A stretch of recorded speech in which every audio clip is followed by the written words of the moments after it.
Death Playoff Football, live from Commonwealth Stadium. The CFL on CTV presents the West Division Final, the Winnipeg Blue Bombers and the Edmonton Eskimos. Good afternoon, everybody. Al McCann greeting you from Commonwealth Stadium in Edmonton. We have a clear, sunshiny sky, but believe me, it is cold. Minus 18 Celsius, the temperature right now, and it will probably go lower. Fortunately, the wind is very light, so it is bearable, at least for the time being. But what a game we have shaping up. The Eskimos and the Blue Bombers. Both teams have had roller coaster type seasons. The Eskimos, for instance, could not do a thing right in the first half.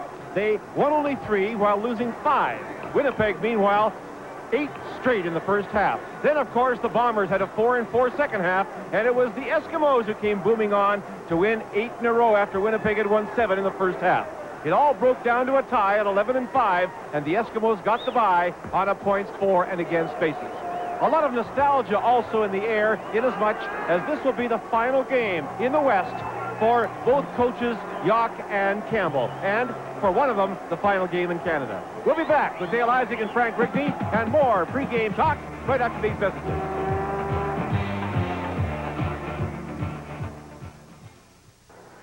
Hello again, everyone, and welcome to very chilly Edmonton, Alberta. We had a nice warm booth here a few minutes ago until they opened the windows, and now we know what it's like outside, Frank. It's going to be a cold afternoon. It's going to be a very difficult day for the players. There isn't any question the brakes will play a very key role in this football game because that ball is going to be tough to hold on to. It's just like an ice skating rink down there.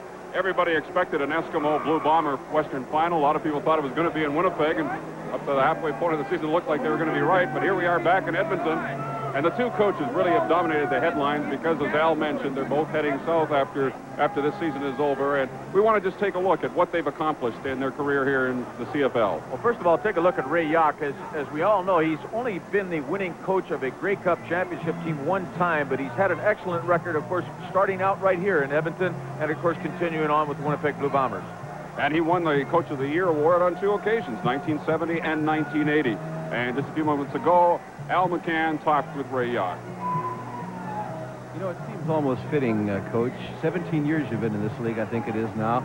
You played in a lot of cold ones. It's kind of fitting that your last game in the West as a coach should be a cold one.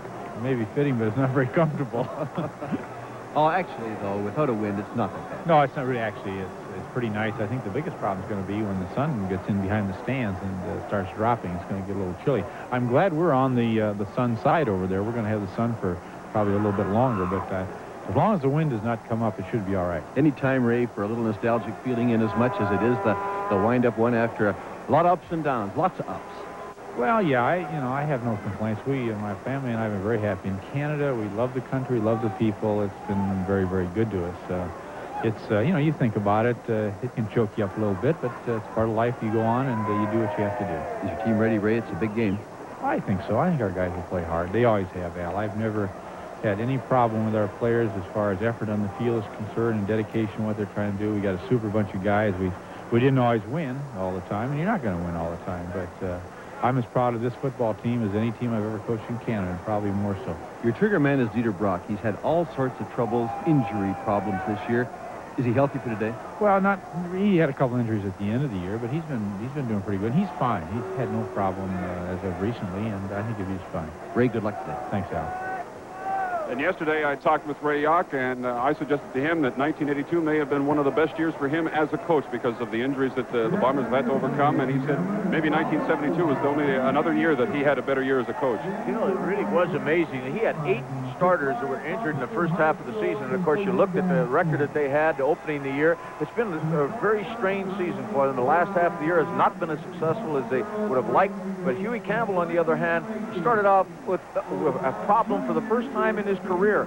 3-5 at the halfway mark, and then they won 8 straight. And, of course, Hugh was the Coach of the Year in 1979, and you take a look at his fantastic record in postseason action and the things that he's accomplished. And, of course, they would like to win it again here today and go back to Toronto for another Grey Cup appearance. But let's hear what he has to say with Al McCann.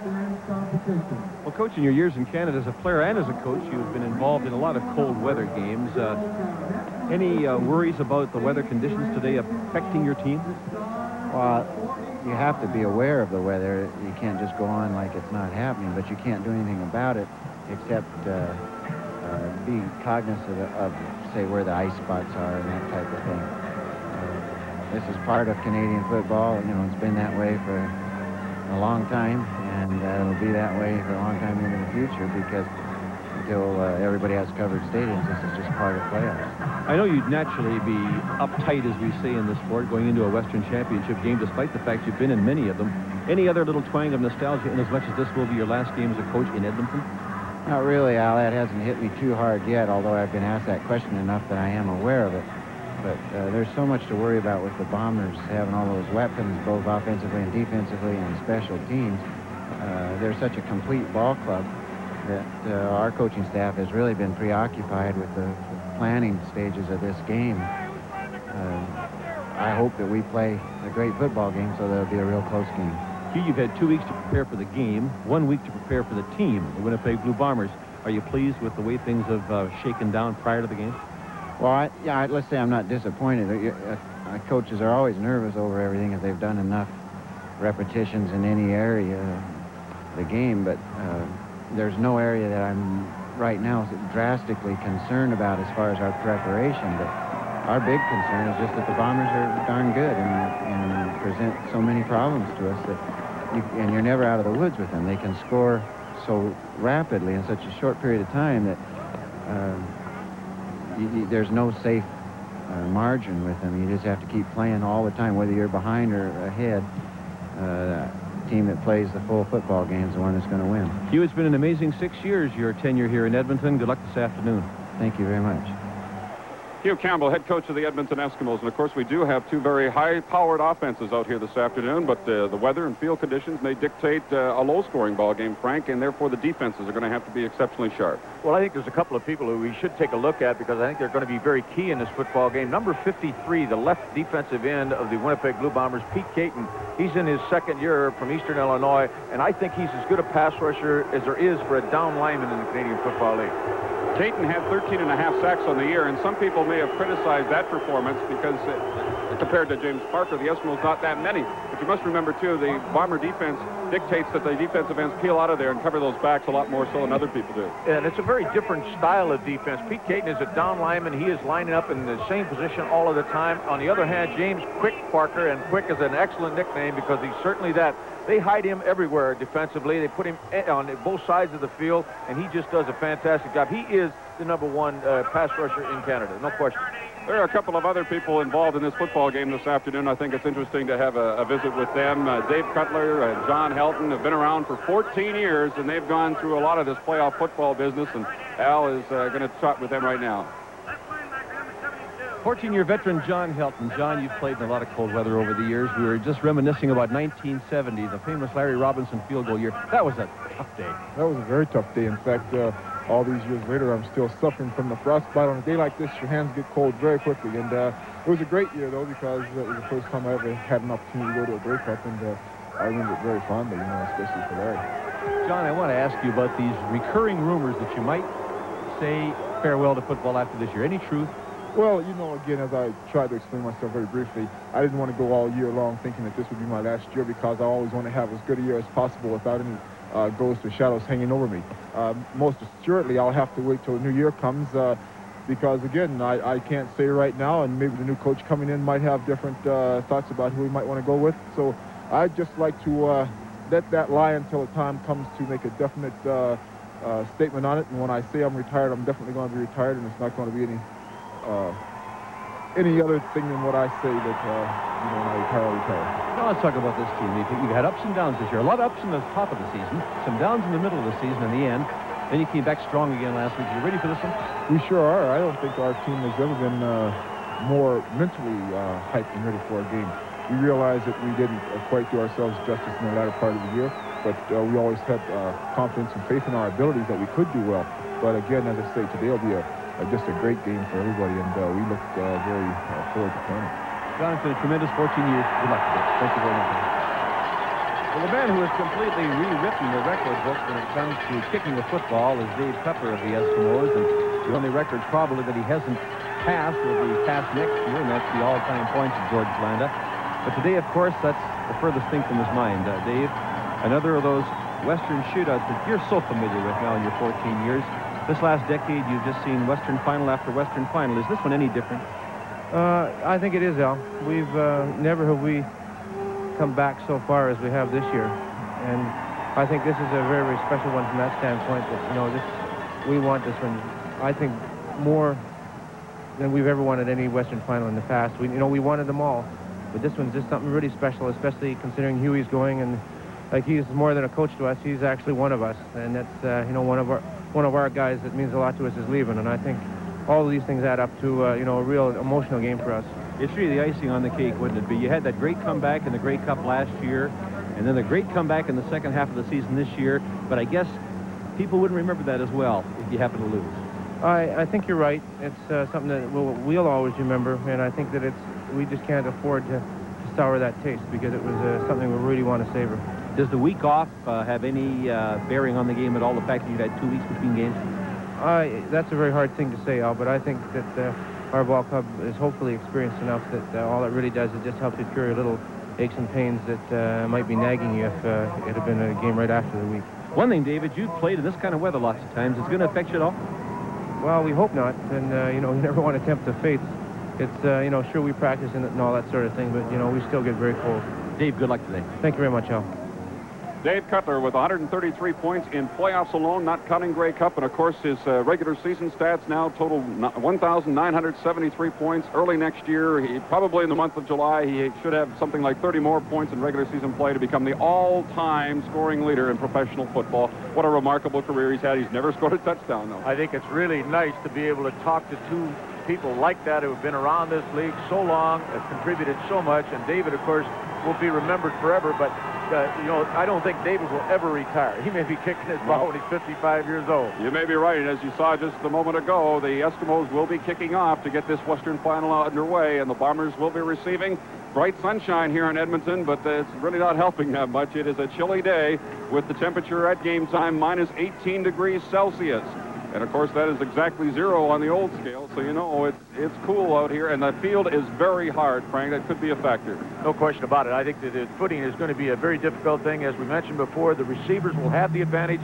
They know where they're going on the field with their patterns. They definitely will be able to have an advantage over the defensive backs. It's Ray Yock against Hugh Campbell for the last time in Canadian Football League action. And both of them will be heading south after this season is over. And as you look at Hugh Campbell trying to keep this incredible record going of winning 5 straight Western Division finals and going on to the Grey Cup, which, of course, they've already won 4 in a row. They want to make it 5 in a row. And I think we're in for a heck of a football game here this afternoon, despite the weather conditions being cold and all that. And a crowd of 50,000 plus on hand rises because now it's time for our national anthem.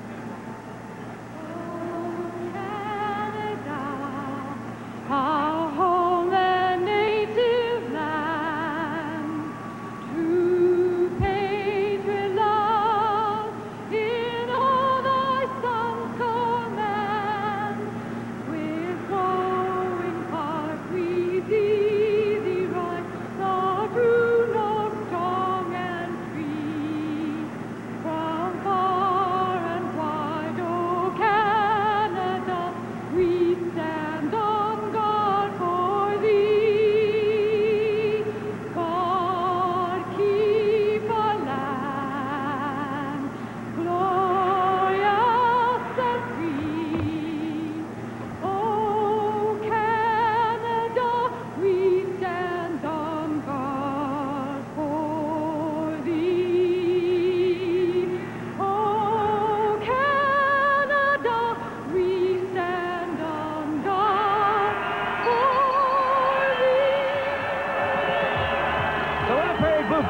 and the Edmonton Eskimos are all set, and we'll be back with the opening kickoff in just a moment.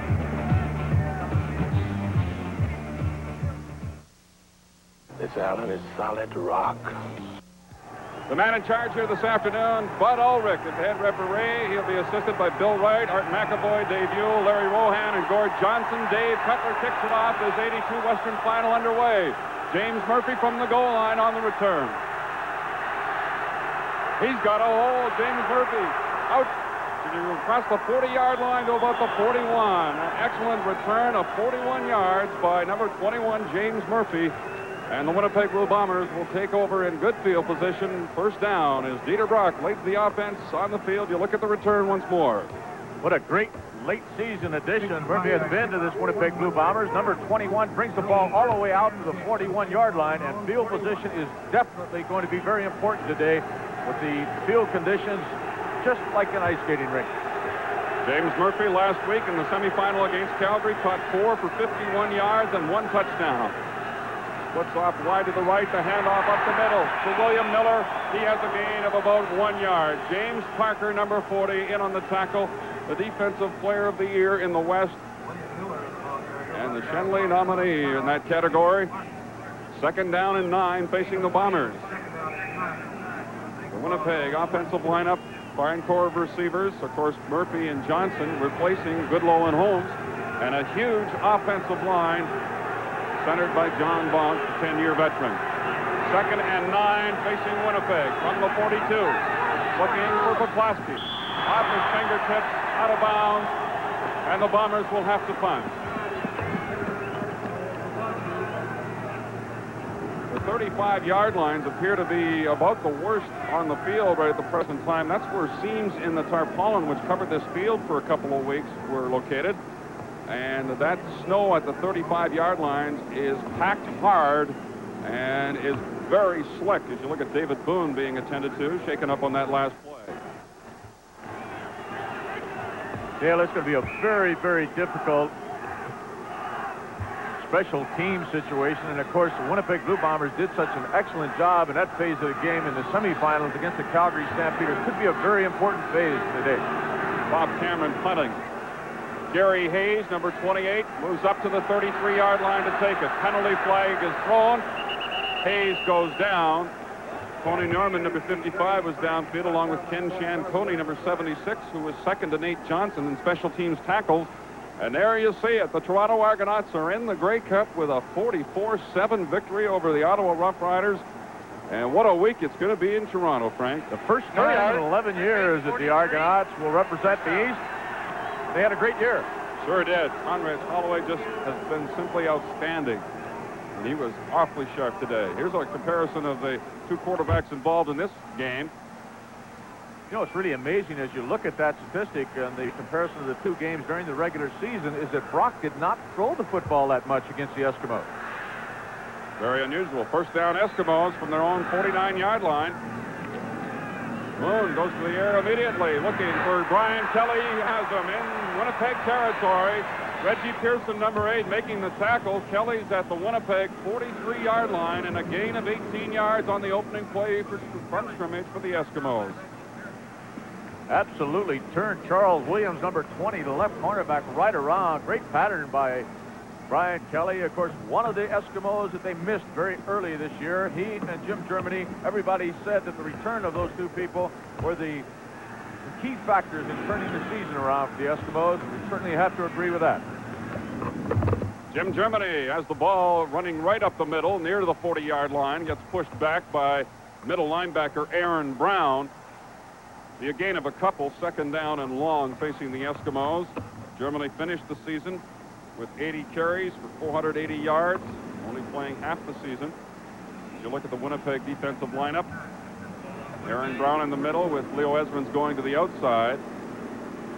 And a very solid secondary for the Blue Bombers led by safety Paul Bennett, who game in, game out comes up with big plays for the Bombers. Second and 8 facing the Eskimos. Moon looking for Waddell Smith.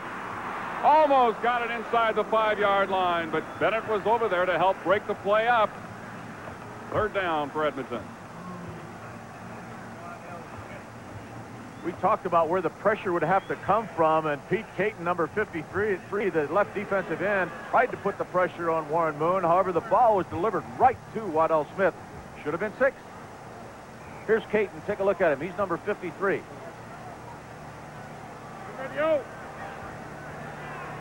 Lead pass rusher for the Winnipeg Blue Bombers throughout 1982. And now Dave Cutler from 48 yards out will try to open the score for the Edmonton Eskimos. There's Cutler's kick. It is good.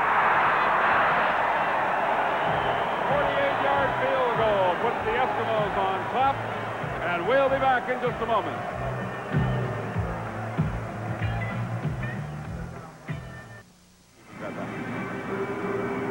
We're back at Commonwealth Stadium in Edmonton. The Eskimos lead it 3-0 on Dave Cutler's 36th field goal in playoff competition, and the Bombers have the ball for the second time in this first quarter. First and 10 from their own 35-yard line. And Dale Isaac with Frank Rickey and Al McCann. Chilly day in Edmonton, and Murphy takes the pass from Dieter Brock and is pushed out of bounds immediately by Joe Holloman, number 29, who had 9 interceptions on the year. A gain of 5 yards, second down and 5. Edmonton defensively. Tom Tuanay, the rookie. Linebackers led by, of course, Dan Kepley. He, too, played much better in the second half of the season. That was a big part of the turnaround for the Eskimos. Second down and a little less than 5 yards to go for Winnipeg. Brock looking for William Miller. He's got him, but right at the line of scrimmage, he goes down, may have lost about a half a yard on the play, so the Bombers are forced to punt once more. Winnipeg Blue Bombers look like they want to attack Joe Holloman, number 29, the left corner of the Edmonton Eskimos. That's a bit of a surprise to us. Holloman, of course, led the Canadian Football League with interceptions, as Dale just mentioned, 9 of them, 1982. See where the footing is rather treacherous on that part of the field. In the area of the 35-yard lines. Exceptionally bad. Nice high punt by Bob Cameron. Frietta lets it bounce, kicks left. Penalty flag goes down, an Eskimo on top of it, and a Bomber right on top of him, so Winnipeg will be charged with no yards. It's a 35-yard punt by Bob Cameron. Frietta letting it bounce, and the Bombers getting caught well within the 5 yards. You'll hear the call from referee Bud Ulrich. 2 yards, Winnipeg number 76, first down. Ken Shantoni, excellent member of the special teams for the Bombers, especially downfield tackles. And so the Eskimos, who got the ball at their own 50 on their first possession and got a field goal out of it, now have it at their own 54, first and 10. Warren Moon's record in playoff action only. That does not include Grey Cup games. 3-0. Edmonton leads it. 10 minutes remaining in the opening quarter.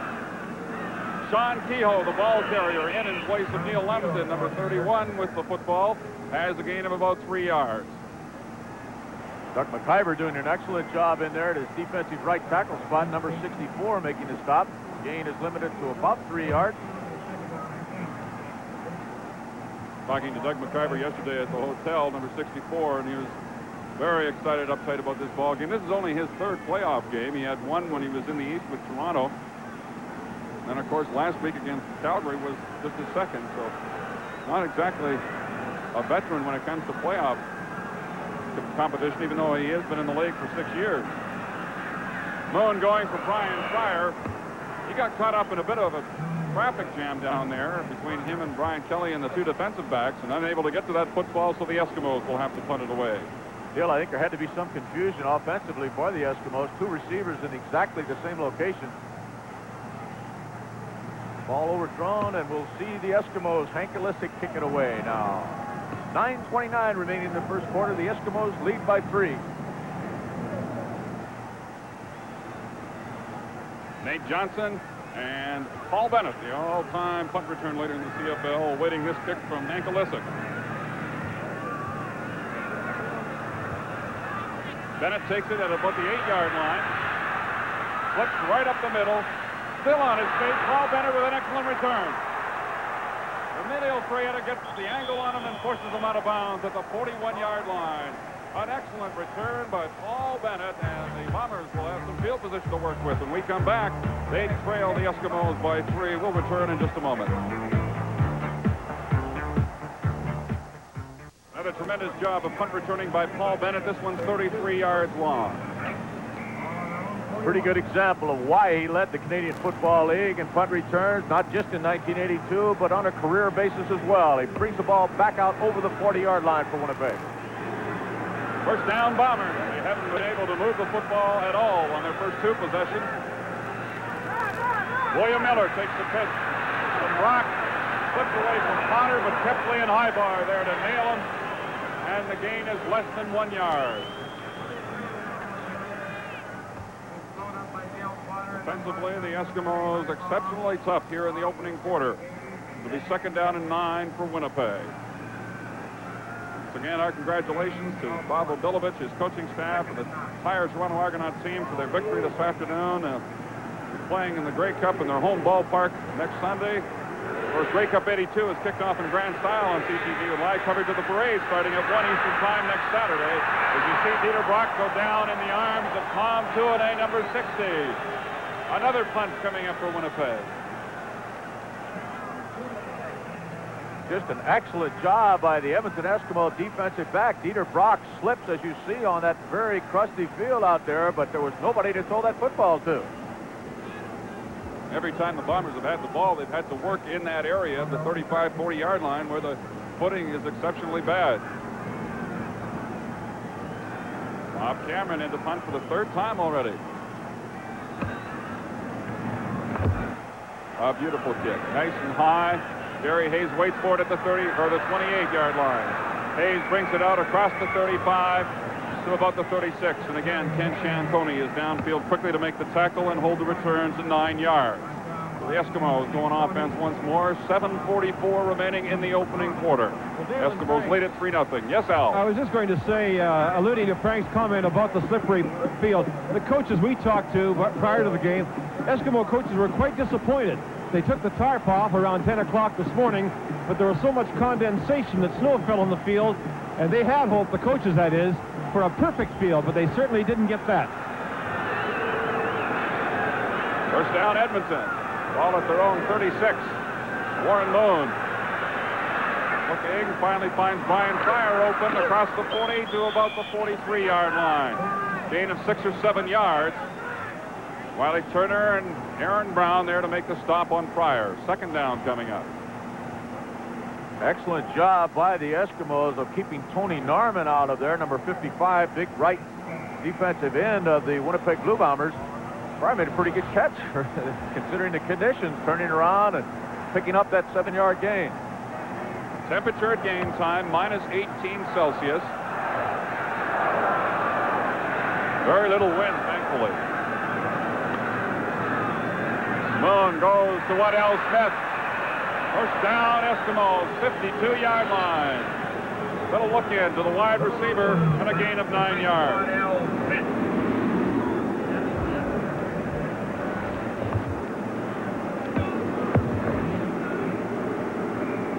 See Tommy Scott going down and breaking out to the outside along with Jim Germany. Waddell Smith just coming down underneath them.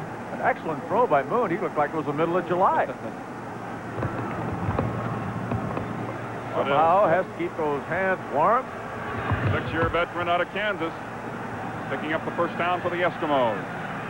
Moon with all kinds of time, got away from the initial rush and unloaded way over the head of Waddell Smith.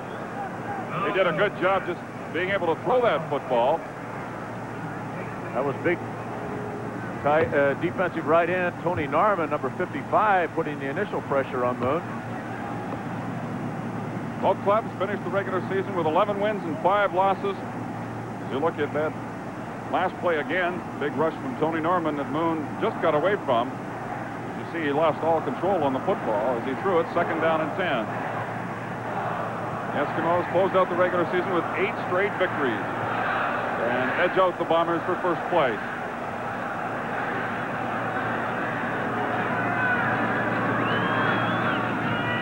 Second and 10, big rush from Caton. Ball is loose. Looks like Het Pache is on top of it. They rule the play dead back at the 40-yard line. Tremendous rush from the man we talked about at the top of the show, Pete Caton, number 53. I'll tell you, Caton beats Big Bill Stevenson, number 62, and he just beats him with strict speed. Going around to the outside, taking the long way around, as they say, but with that great effort, sacks Warren Moon. That ball looked like it was stripped prior to Moon hitting the turf. However, it was called a dead ball, so it'll be 3rd down, the Eskimos to kick it away. There's another look at Caton, number 53. Leo Ezrin, 72, the outside linebacker, also coming on the play. Delisic to punt with 5.5 minutes to go in the opening quarter. Not a very good kick this time by Olisic. Off the side of his foot. Nate Johnson finally picks it up. Penalty flag is thrown. A couple of them now go down. Johnson is stopped near the 45-yard line, and looked like the Eskimos were inside the 5 yards. A 33-yard punt and return of 7. 3-0. Eskimos leading the Bombers. We'll be back in just a moment.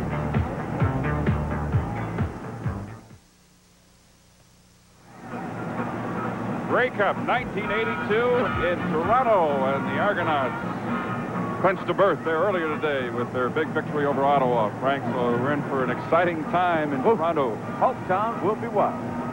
And of course, all the action will be on CTV, and of course, the replay of that surprisingly exciting Grey Cup of 1981 will be replayed next weekend as part of CTV's Grey Cup festivities. Check your local listings for that replay of last year's Grey Cup, which of course came right down to a final field goal by Dave Cutler before the Eskimos won it. And right now, the Winnipeg Blue Bombers have the ball first down at their own 30-yard line following a holding penalty against Winnipeg on that punt return. So it cost the Bombers some field position. 5:15 remaining in the opening quarter. Eskimos in front on a Cutler field goal. Sprint draw to William Miller, picks his way through that line. Out to the 40-yard line. He'll be very close to a first down. The biggest gain in the afternoon for the Blue Bombers.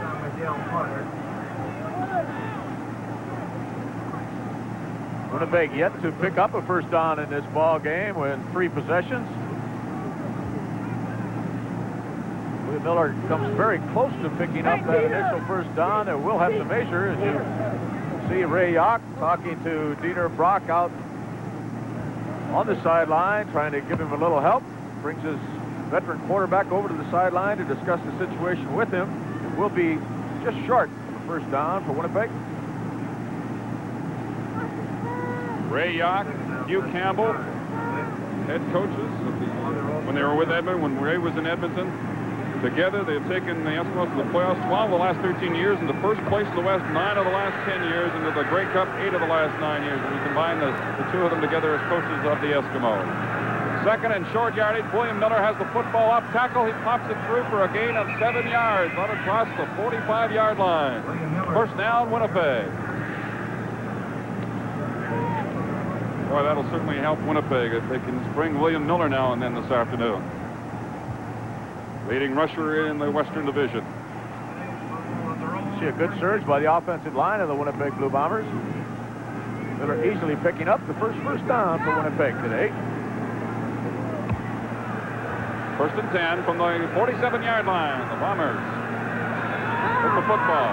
Brock can't find anybody open. Now he just dumps it off, looking for the newcomer James Murphy on the far side, working against Larry Highbaugh. And the pass was not well thrown. Dieter was off balance when he got rid of it. He's not going to get a lot of time to stand back there and look for a secondary receiver. Dieter once again trying to look to the Winnipeg right side, going against Joe Holloman, the left cornerback of the Eskimos. Holloman did an excellent job defensively. Dieter had to throw it away. Second and 10. Looking for Murphy. Going too far. Penalty flag now goes down in the offensive backfield. James Parker helps Dieter Brock back to his feet. It may have been a late hit. That's what it is, roughing call against the Eskimos. James Parker, as you can see, the guilty party for the Eskimos, and Winnipeg Blue Bombers keep their drive alive with that penalty. Major foul. Edmonton number 40, roughing the passer. First down.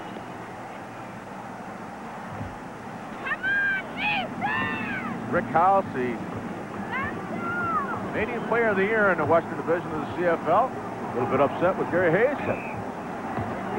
Not a big factor as the Winnipeg Blue Bombers move into the Eskimo half of the field for the first time this afternoon. 3:45 remaining in the opening quarter. Bombers first down. Dieter slips just a little bit. Finds Murphy wide open. Murphy is inside the 15-yard line. James Murphy, who caught 4 last week against Calgary, comes up with a 30-yard gain. I'll tell you what, Dieter got a lot of time to throw this football, and it didn't look like the weather was bothering him at all. The ball was slightly underthrown, but Murphy made a good adjustment, turning to the back, picks up the first down inside the 15-yard line of the Eskimos. Murphy out of Utah State. 3 first downs now for the Bombers. 1 rushing, 1 passing, and 1 by penalty. Threatening now from the Eskimo 14-yard line. Wide open is Rick House. Touchdown, Winnipeg. Rick House was all by himself. 18-yard score. The Bombers go in front.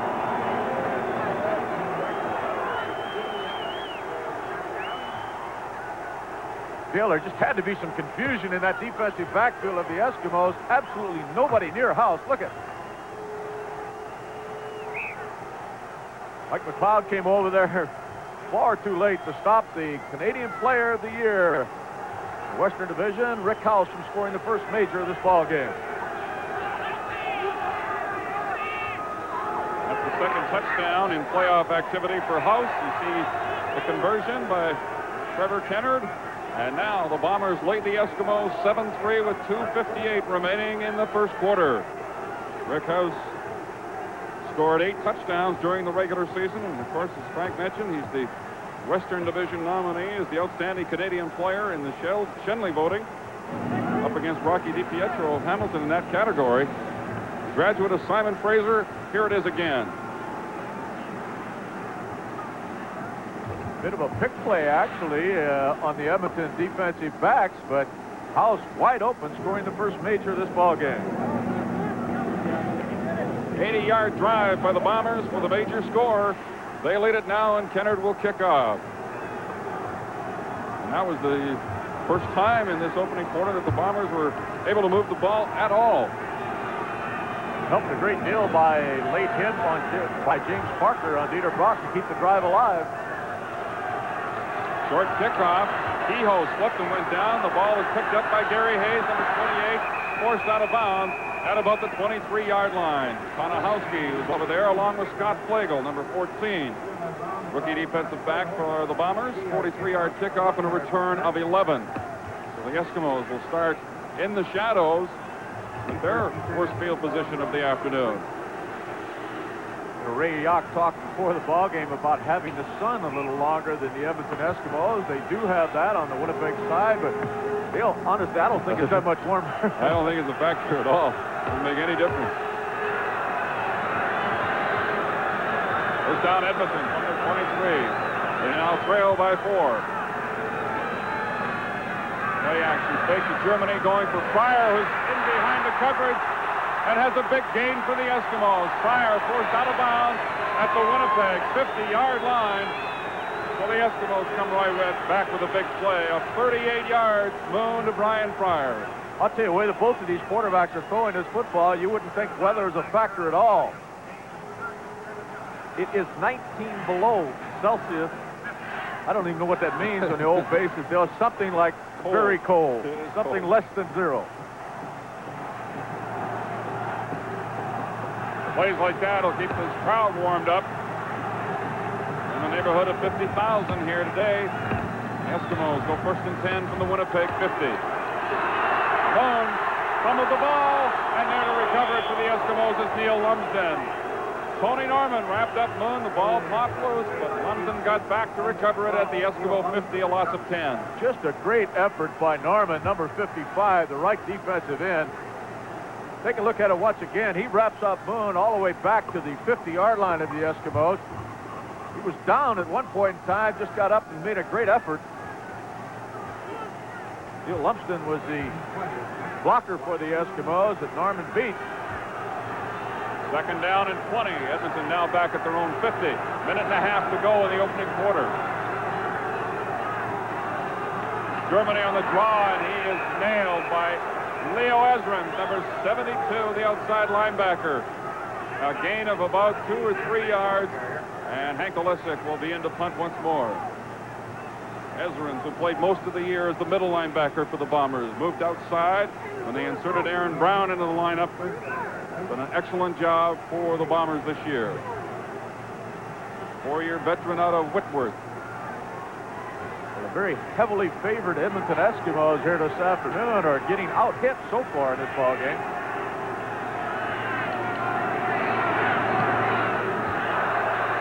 Bennett waits for the punt by Olesic at the 15-yard line. penalty flag goes down. Bennett out across the 30. Stopped at about the 33-yard line, but a penalty marker was thrown on the return. The kick of 42 yards, a return of 18 as it now stands. Referee Bud Ulrich with the call. Vernon Fall, number 54, blocking. Illegal block, Winnipeg, number 54. First down. Right you are.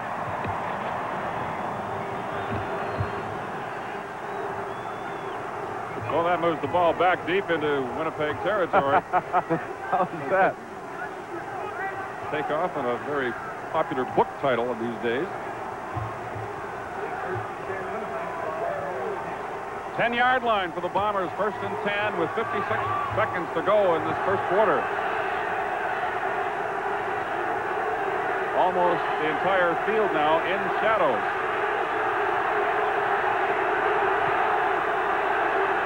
This crowd urging the Edmonton defense on now. Bombers drove 80 yards to the major last time they had it. Here's William Miller out near a first down at the 19-yard line. That's the second time that they've run that sprint draw with William Miller, the only back there, and it looks so obvious. However, it's been very successful on the 2 occasions the Bombers have run it. Dan Huckluck with an excellent block on James Parker on that last play to spring Miller out of there for at least a 9, maybe close to 10-yard gain. They're going to measure it.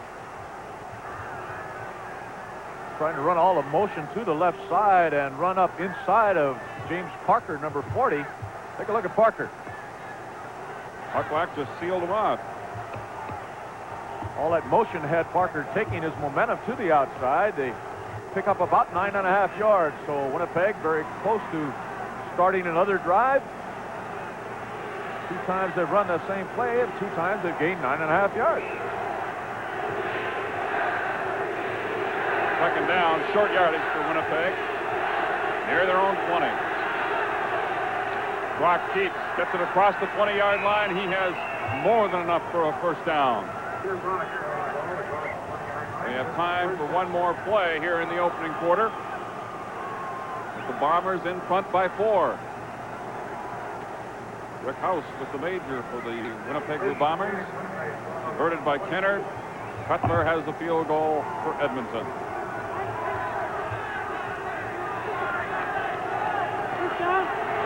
This will be the last play in this first quarter. Again, a sprint draw to William Miller. This time the Eskimos are there. Tom Town tracks down William Miller at about the line of scrimmage. So the first quarter comes to an end here in Edmonton with the Bombers leading the Eskimos 7-3 in a cold afternoon. And we'll return with the second quarter in just a moment.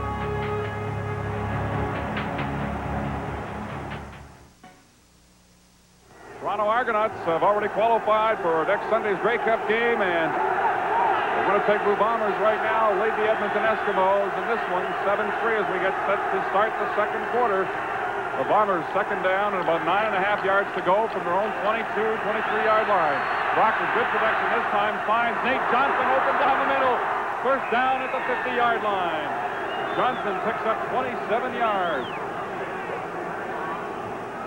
Pretty obvious to all 50,000 fans here that the Eskimos coming with a blitz. Dan Kepley, number 42, middle linebacker. Winnipeg does an excellent job of picking it up and giving Dieter time to throw that football.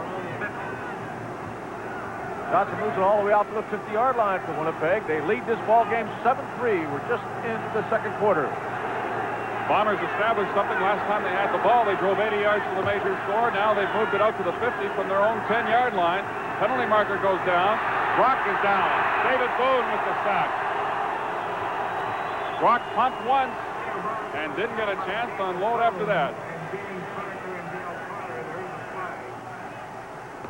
Outside, the indication against the Winnipeg Blue Bombers on the first play, so Eskimos will take the sack. It'll be second down and about 16 yards to go. David Boone, number 64, making the initial contact, but see who's also in there. James Parker, once again, number 40. Side, declined, second down.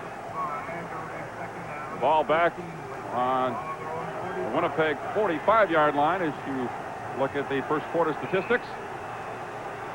Winnipeg with the edge there basically on that one big drive.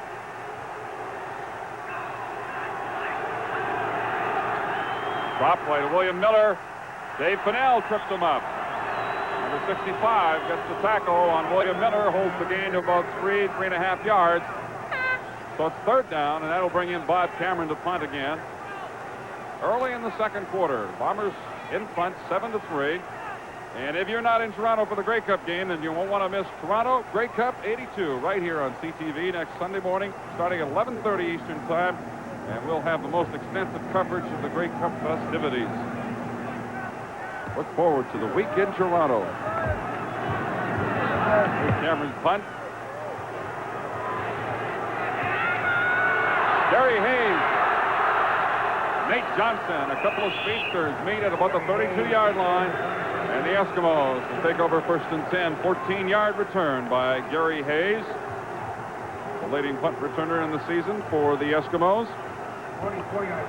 You know, Dale, it's amazing how well the players are actually functioning because the cold is seeping into them. I noticed the Eskimo players huddling around their heaters, but those electric heaters aren't giving all that much heat. It's very, very cold.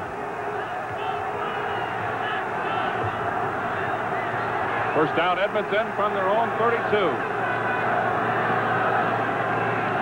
Jim Germany right into the middle of that line. Has a gain of close to 3 yards out to the 35. Bomber defense stacks it up in a hurry. Doug McIver and John Helton both in on the tackle. A good example of a trap block. Heck Portier, number 63, pulling to his right, trying to trap the left defensive end. Pete Caton on the play. Gain is limited to about 3 yards for the Eskimos. A very important return. Jim Germany, Brian Kelly, about halfway through the year for the Eskimos, turned everything around for them. 8 in a row to finish 1982. Second down and 7. Tom Scott with his first catch of the afternoon. And it's a first down for Edmonton out at the 49-yard line. Aaron Brown making the tackle, number 52. Dale, you were telling me you had a conversation with Tommy Scott yesterday. He does something very special to motivate himself for football games. Well, he has a home video recorder and a playback unit, which, of course, he can watch motivational type movies the night before a game, and he chose Chariots of Fire for this one.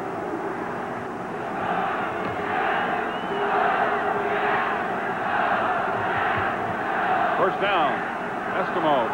Lone looking for Pryor, who's open deep. And he got on that quicker part of the field and went down at about the 31-yard line. Footing near the 35-yard line is extremely bad out here today, and it's very noticeable on that play. After Pryor makes the catch, it's a gain of 31. Could have been more. Just absolutely outran the linebacker, Leo Ezrams, number 72 on the play. The Eskimos threatening for the first time since very early in the first quarter of this ball game. Brian Pryor's had a couple of big gainers here this afternoon for the Eskimos, giving them a first down at the Winnipeg 31. Offense is really opening up now. Tom Scott.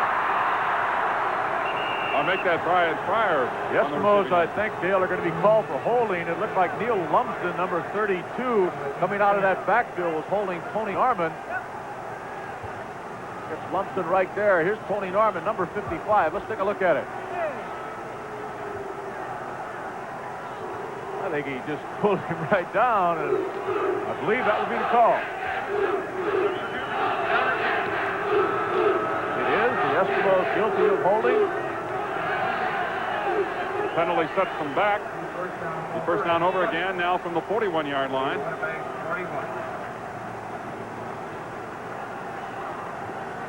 Penalty totals in 1982, the regular season. Quite a difference there in total yardage, over 300 yards. That's a lot of field position. First and 20 for the Eskimos.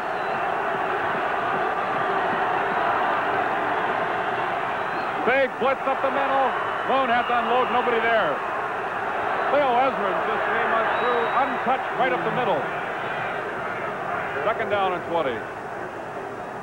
Ezra's claiming that Warren Moon just threw the football away, which of course he did. I think he got away with one that time. Did a good job of getting rid of it.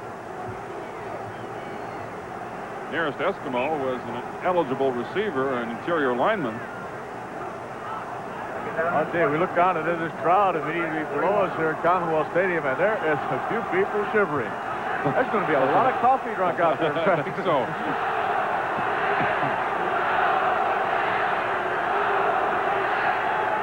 Second down and long facing the Eskimos. Big rush from Eldon, and he gets to Warren Moon way back at the 53-yard line. So the Bombers do a superb job of pushing the Eskimos back, and that means the Eskimos will punt rather than go for a field goal.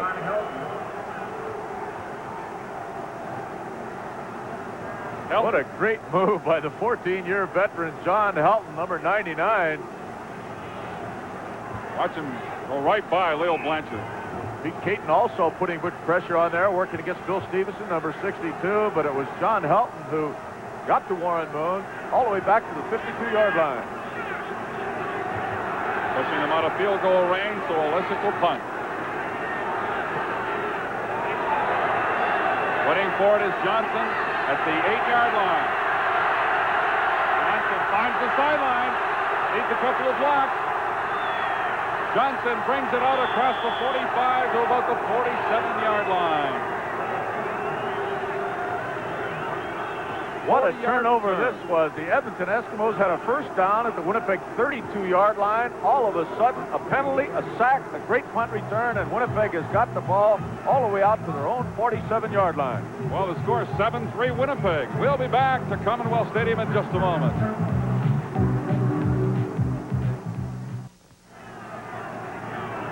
First down, Winnipeg Blue Bombers near their own 47-yard line following an excellent punt return by Nate Johnson. Bucklock goes in motion.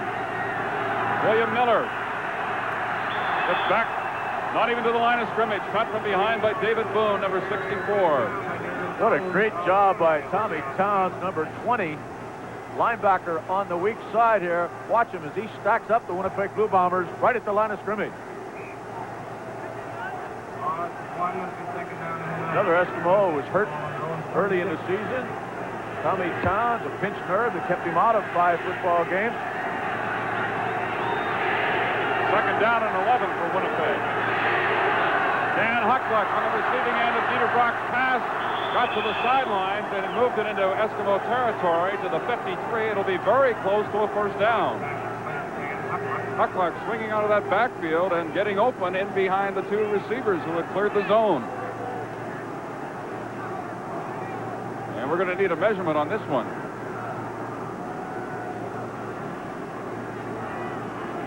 .8:48 remaining in the first half. The Winnipeg Blue Bombers leading the Eskimos 7-3. Touchdown strike from Dieter Brock to Rick House being the only major scored by the ball club so far today. Brock has now completed 4 passes in a row.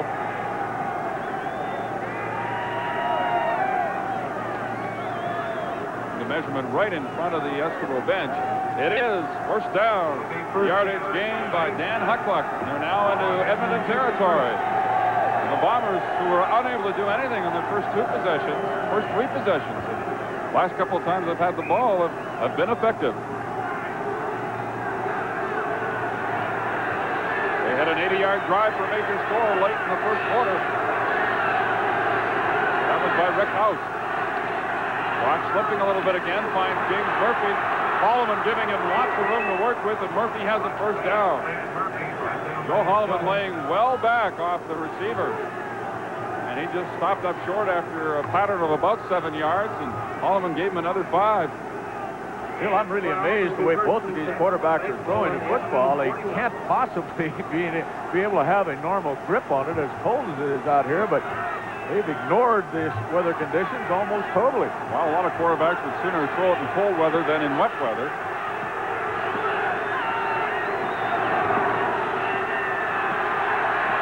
Ball is batted at the line of scrimmage by James Parker. The intended receiver was William Miller swinging out of the backfield. It'll be second down and 10. Parker getting his hands on that football. Watch Parker, number 40. The ball actually thrown pretty short. I don't think the ball would have gotten to William Miller. Second and 10 for Winnipeg now. 7:50 remains in this first half. Second down and 10 for Winnipeg. Brock with good protection down the middle, finds Joe Poplawski. He'll be very close to a first down unless they spot it right there. He's going to be short now by a couple of yards. It looked like where he actually caught the football would have been right at the first down marker, but they spotted where he made contact with the turf. Winnipeg not going to gamble. Trevor Kennard coming out. Field goal attempt will come from about 40 yards out. Trevor Kennard had 27 field goals and 52 attempts during the regular season. And in playoff activity, he has kicked 8 field goals. He got 3 of them last week against Calgary. Peter Brock doing the holding. 41-yard attempt. Kennard's kick is wide. Highbaugh gives up the single point. So the Bombers increase their lead by 1. It's now an 8-3 score. We'll be back in just a moment.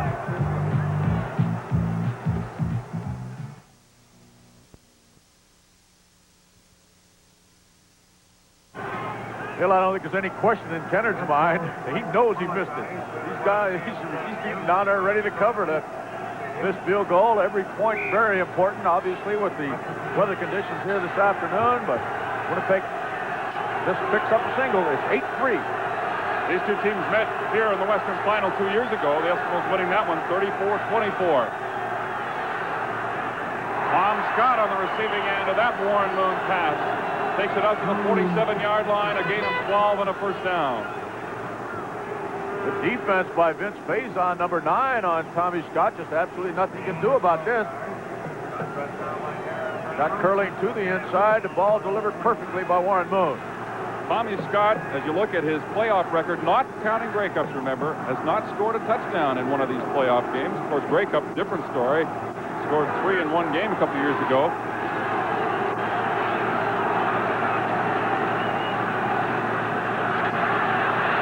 Moon looking for Pryor. He's got him at the Winnipeg 49-yard line. Another first down for the Eskimos.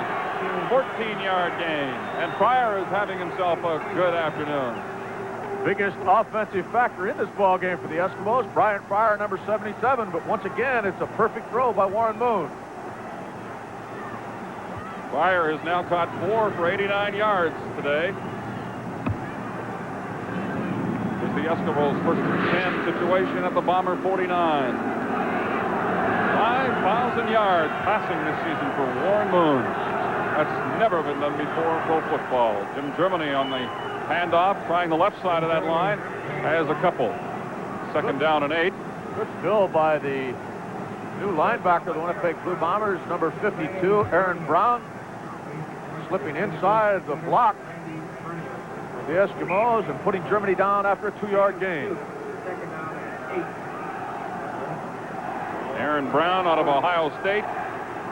He's 6'2", 235, and has good range in that middle linebacking spot. Second down, 8 yards to go, Edmonton. 5:20 remaining until halftime. Penalty marker. Moon slips at that center field strike. Brian Kelly is in behind everybody. Touchdown, Edmonton.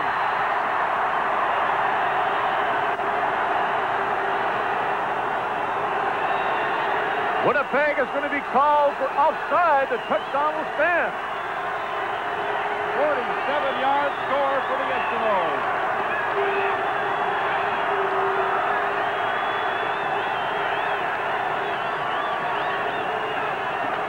Leo Ezra's number 72, the left linebacker, called offside. You see Warren Moon slipping on the play, but Brian Kelly's so wide open, he scores easily for the Eskimos. Third playoff touchdown in Brian Kelly's career, and it is a beauty. There's your offside shot of number 72, Leo Ezra.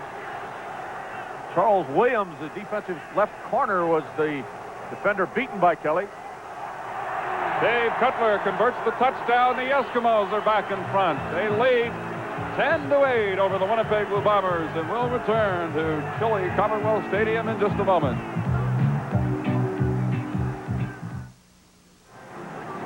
Here's the touchdown again. Warren Moon to Brian Kelly. Is he ever open? Oh. And Frank, what a great athletic play by Warren Moon to slip, regain his balance, and throw it on the money. Absolutely right, Al. We've commented on it several times already today. Both of these quarterbacks are doing an excellent job considering the conditions. The speedster Nate Johnson on the return from the 11-yard line. Dan Kearns brings him down at the 27. This crowd has really come alive here in Edmonton with the Eskimos back in front by 2. 19-yard return on that run back by Nate Johnson as he looked at the Eskimo scoring drive as they take it 75 yards for the major score. And Brian Kelly was the one who put it in the end zone on a beautiful pass from Warren Moon. And Dale, I'd like to take this opportunity to remind all of the football fans across the country that in our halftime intermission, Johnny Esau will have Calgary great Lavelle Coleman as his special guest. And we'll also have Jim Coleman on the show, best known sportscaster, sports writer in the country. Joe Poplawski getting open deep down the middle for a first down for the Bombers, a gain of 26 yards. A lot of time left in this opening half. 4:37 as you see Poplawski ISO'd once again by Fred Fleming, making the reception and moving the ball out to the 53-yard line for Winnipeg. Both the clubs very capable of moving that football in a big hurry. Bombers out at their own 53 now. Dieter with good protection, looking for Johnson, knocked away by Gary Hayes. He almost tipped it back to Johnson, but was a little bit behind him, and he couldn't squeeze it to second down and 10. Hayes a little bit upset with himself. He thought he should have picked this football off. Good defensive job. Gary Hayes, number 28 of the Eskimos.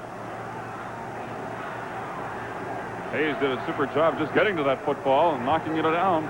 Second and 10. 4 minutes remaining until halftime. Eskimos lead it 10-8.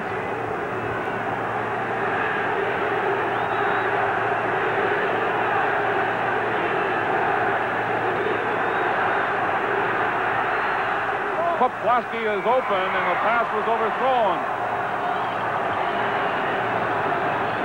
Brings up third down. Boy, Joe Holloman, number 29, had Poplawski absolutely measured. Had he gotten the football, Holloman was right there to put the hit on it. The leading interceptor in the Canadian Football League, 1982, Joe Holloman. Finished with 9 of them. Get 2 in the last regular season game. Here's Bob Cameron to punt. Moving up quickly, Frietta takes it on the run. Breaks one tackle and then is caught by Vernon Paul at the 36-yard line. The punt traveling to 33 yards and a return of 12. As Frietta chances it by taking that punt on the dead run in this weather. Good return. First down, Edmonton. Last time they had the ball, they drove 75 yards to the major score. Both teams have had one long drive each, resulting in majors.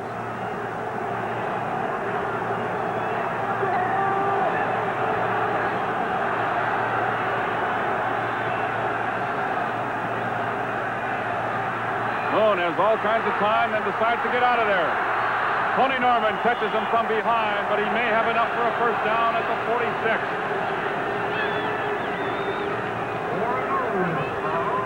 And even 3 minutes remaining until halftime. May need a measurement on that run by Warren Moon.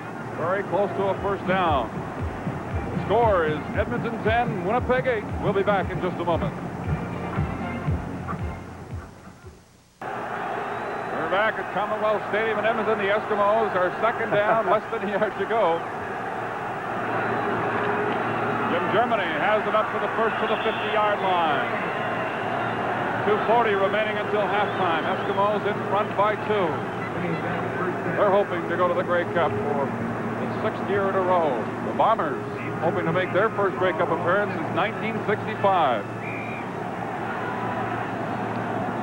I remember that one. Argonauts have already clinched the playoff or Grey Cup berth with their 44-7 victory over the Ottawa Roughriders earlier today. First down, Edmonton from their own 50. Big pressure on Moon. He gets it away in time, and open again is Brian Kelly in behind everybody. Brian Kelly, touchdown Edmonton. No, he went out of bounds at the 3-yard line. Out of bounds at the 2. 58-yard gain. Just excellent pressure by Leo Esmond's number 72, and Warren Moon took a tremendous shot after he released that football, but once again, a perfect strike. Moon having an amazing day here. Kelly moving the football all the way down to the 2-yard line. Unreal. 2 big gains by Brian Kelly. One went for a major 47 yards earlier. And this one is a gain of 58. Takes it to the Winnipeg 2. First and goal for the Eskimos.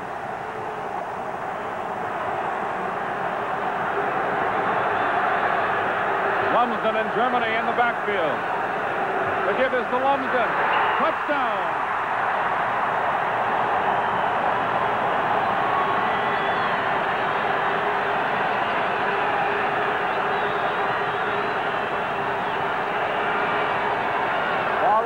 Block of Heck Porte, number 63, left offensive tackle, and Lumsden scores easily. All of a sudden, the Eskimos breaking this ball game open. This time it's a 74-yard drive for the major score. Dave Cutler with Cliff Olander doing the holding will try to convert the touchdown by Neil Lumsden.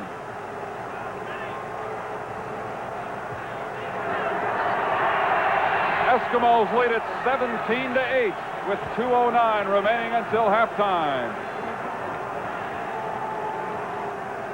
Eskimos riding an 8-game winning streak coming into this contest. Still, of all the great games he's had in his career with the Edmonton Eskimos, Warren Moon may be having his best day ever. He certainly had some good ones. Head coach Hugh Campbell with the hood on, talking with assistant coach Cal Murphy. The last time they have a chance to do any chatting like that on the sidelines at Commonwealth Stadium.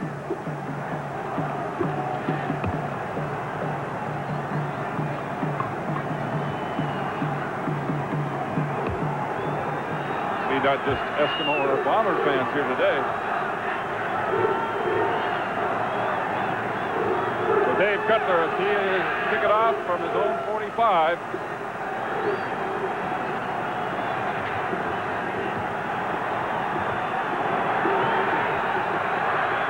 Low driving kick bounces once to James Murphy, number 21.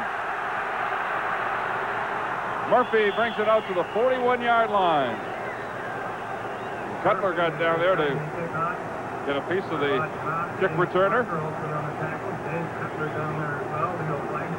Well, now the Bombers have to go to work.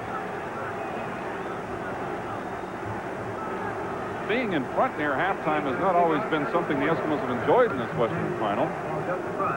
Traditionally, they have started rather slowly in this ball game over the past 4 or 5 years.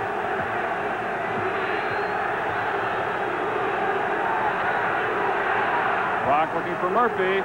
Got him, and Joe Holloman wraps Murphy up immediately at the 47-yard line. It's a gain of about 5 or 6 yards.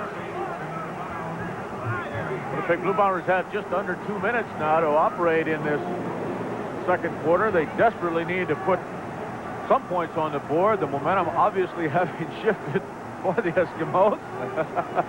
That's a unique way to talk about CTV. Second down and 4 for the Bombers.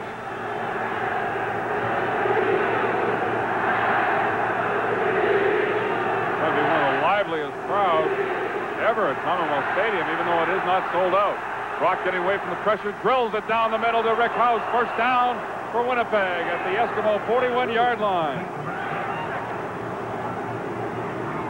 Cloud and Gary Hayes, the two defensive backs, 18 and 28, had quite a collision as House moves the ball inside of the 50-yard line now for the Winnipeg Blue Bombers. First down at the Eskimo 46.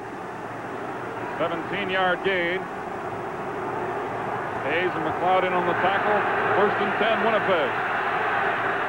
Poplowski, the intended receiver, broken up by Ed Jones, number 24.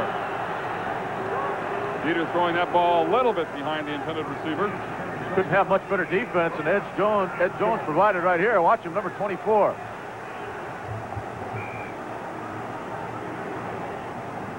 Second and 10 for Winnipeg now. Did an excellent job of not interfering with the receiver on that play. 1:37 remaining until halftime.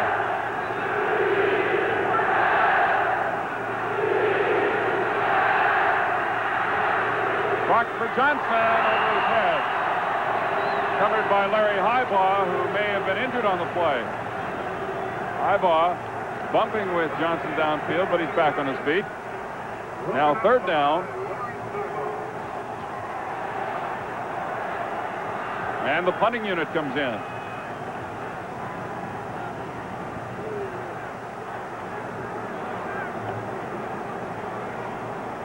Bob Cameron, averaging just over 43 yards a punt during the regular season. His longest was an 83-yarder. That's his stats today. Must be like kicking a brick.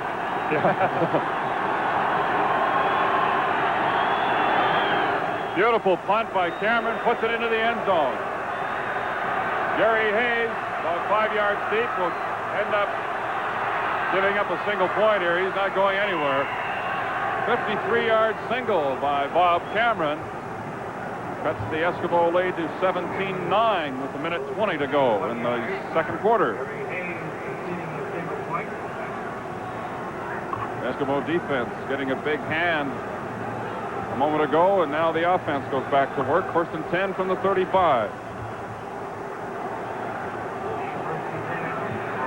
Eskimos went on top in the first quarter on a Cutler field goal, and the Bombers came back with an 80-yard drive, and Rick House got the touchdown.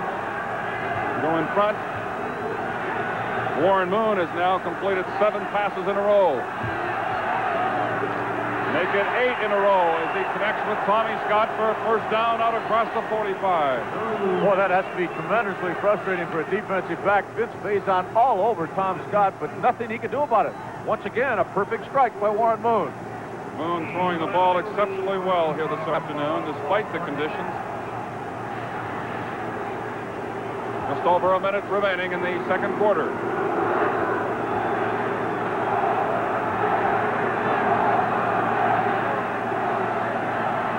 All kinds of time for Moon, looking deep to Waddell Smith. He can't get to it. Double coverage down there with Charles Williams and Paul Bennett. Moon threw it past everybody. Moon going for it all.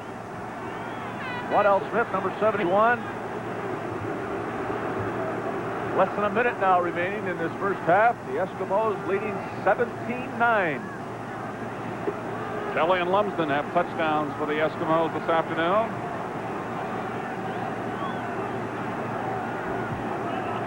And Kelly got his on a 47-yarder, then came back moments later with a 58-yard gain that set up Lumsden's touchdown.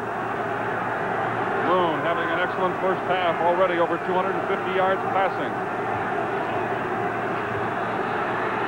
Wide open is Neil Lumsden, and what a job he did of catching that football. He'll be short of the first down. It'll be a gain of about 7. What a great catch. Neil obviously hurt himself as he dove for that football, but will be well short of a first down with 49 seconds remaining. The Eskimos will kick it away. No cushion there at all on that field today. It is just like playing on concrete. Well, Dale, they took the tarpaulin off at 10 o'clock. The field was frozen at 10:01. How about Al McCann? Is he frozen yet? Well, I'll tell you, she's one of the cold ones. It's a seeping type of cold. Luckily, as I said earlier, the wind is not a big factor, but the players are playing magnificent considering the conditions. That Lumsden catch, cold fingers, didn't seem to bother him.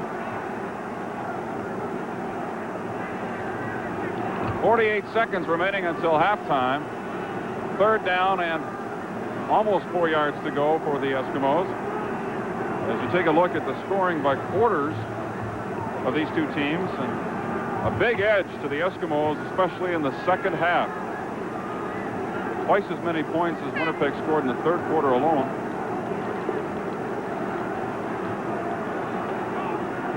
Hank Olesic finally trots onto the field.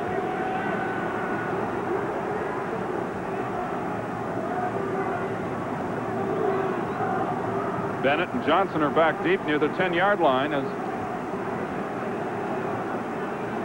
we await this punt by Olesic. Amazingly, we had people here at Commonwealth Stadium as much as an hour before this ball game sitting in the stands, doing virtually everything they can to try and survive the cold weather. Angling it for the sidelines, and it goes out of bounds, 5 yards out of touch, and they'll spot it at about the 26-yard line. With 42 seconds to go until halftime, that's a 27-yard kick by Olesic. During the season, he was averaging 46.1.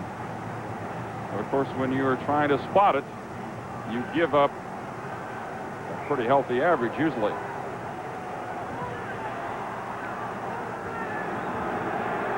Well, Brock sends Murphy wide to the right side. Johnson split wide to the left.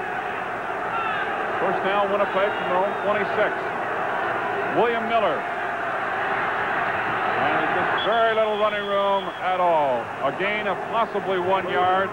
Tom Towns making the tackle for the Eskimos. And William Miller comes up limping. A little bit surprising, Dale. I thought that Dieter Brock would put the ball in the air. They still have a little over half a minute left in this second quarter.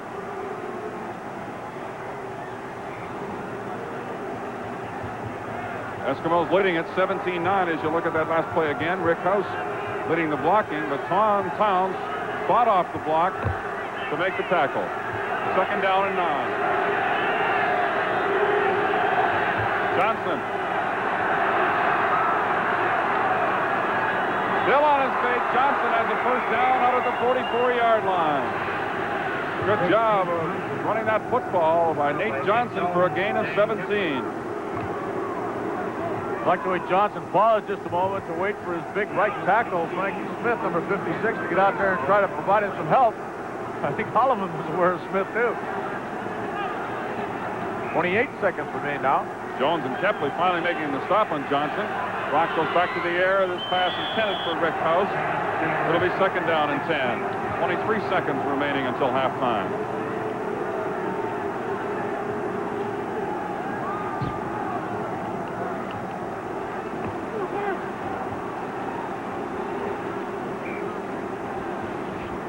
Ball is at the Winnipeg 43-yard line.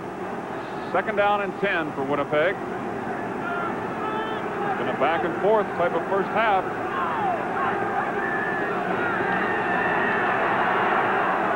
James Murphy on the receiving end, and he is wrapped up by Larry Highbaugh. Now it's going to depend where they spot the football.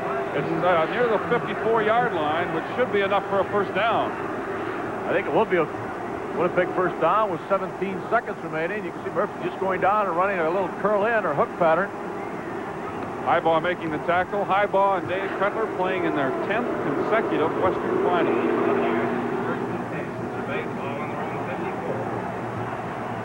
First and 10, Winnipeg from their own 54. Penalty marker goes down. Pass for Nate Johnson was there before he was ready for it. Big Bobby Thompson, number 61, the left offensive tackle, lined up offside. See Jeter a little upset about it, but look at Thompson. He's number 61. The 285-pounder is in front of the football. Sure is. So lining up offside. Bobby Thompson, here's the call by Offside Winnipeg, number 61. First down repeated. So it's first and 15. The ball moved back to the 49-yard line with 10 seconds remaining in the half. 15. Big Bobby Thompson, 6'8", 300 pounds. Just gained 15 pounds in that. Penalty marker goes down again. Joe Poplawski on the receiving end steps out of bounds with a gain of 16 yards, which would be enough for a first at the 45. Looks like this one may go against the Eskimos. Rough play against the Bombers is the indication. Well, that should be it. Only 3 seconds now remaining on the clock. Fans are running for the warmth. I don't know where they're going to run to. I don't know either.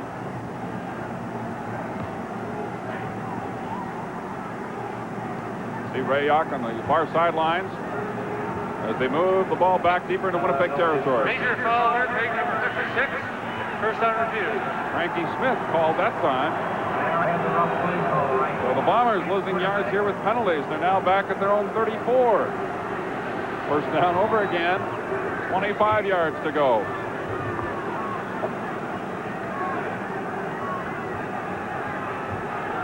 Throw by Brock right on the money to Joe Poplawski, however, wiped out on that holding call. And this should be the final play of the first half.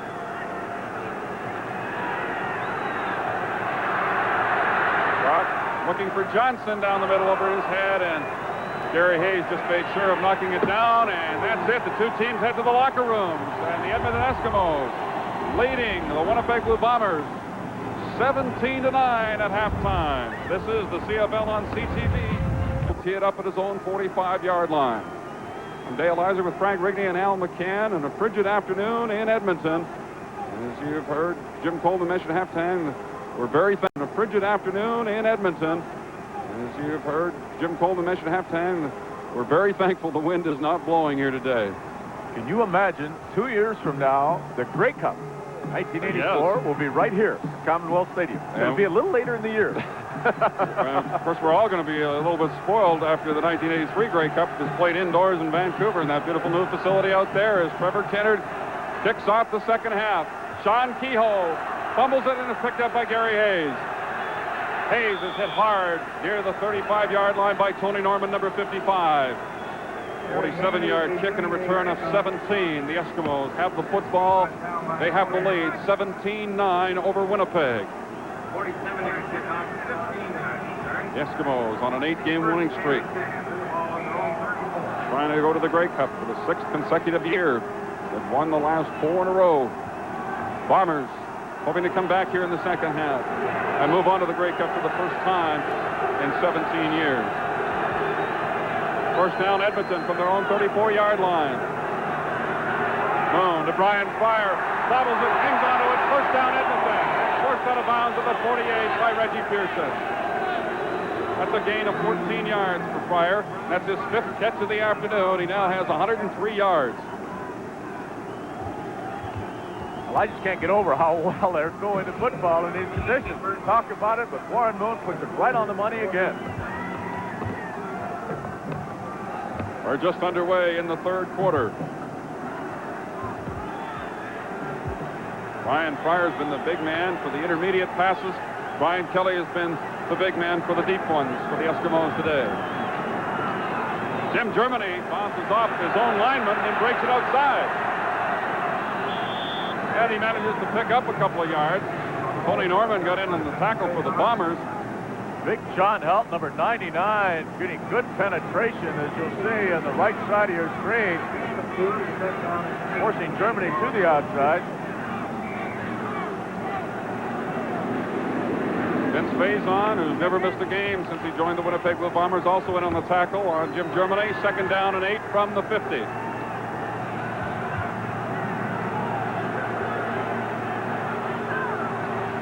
Slapbacks go in motion. Moon looks quickly to Brian Kelly, singed it over his head and right past the defensive back, Charles Williams. That brings up 3rd down, and Hank Olisic comes in.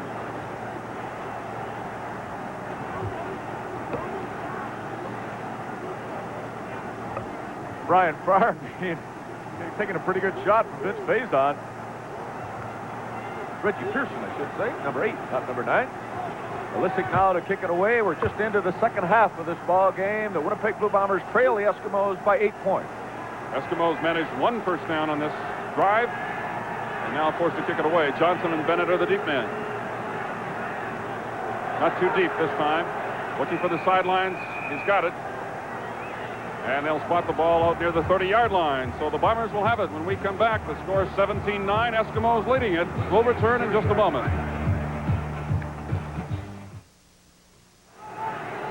Right now, it's the Western Final on CTV. And, of course, next Sunday, it's Grey Cup 82 from Toronto and all the activities next Sunday. They're not going to stop them warm, I'll tell you that. Right. Next Sunday's Grey Cup activities start at 11:30 Eastern Time.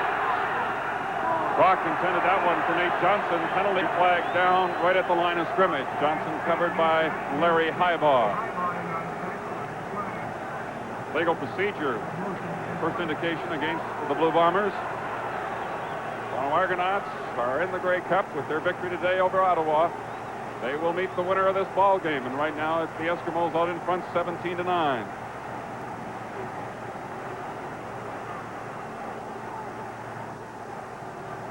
Procedure, Winnipeg number 63, declined, second down. Chris Walby, number 63, the right offensive guard. 2nd and 10, Bombers near the 30. Murphy goes wide to the left. Johnson and House split off wide to the right side. Quickly to Rick House. He makes the catch, stumbles out of bounds with it. Penalty marker at the line of scrimmage. The Eskimos may have jumped offside. Well, the gain is only about 3 yards as House made that reception. His momentum carrying him out of bounds. Penalty is against the Eskimos, so it'll be second down over for Winnipeg.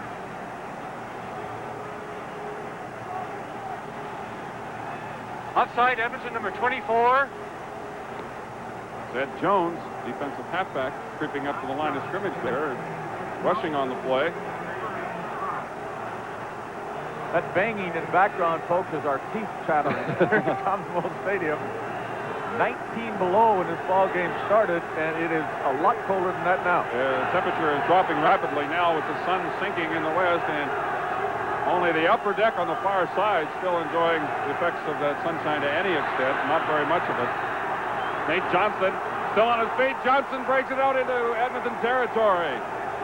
And a first down for Winnipeg. Johnson just kept on running with that football. Finally, Gary Hayes stopped him, a gain of 23 yards. Big Bobby Thompson, number 61, left tackle out there providing the initial block for Nate Johnson, and he almost broke this. Gary Hayes, number 28, finally making the stop.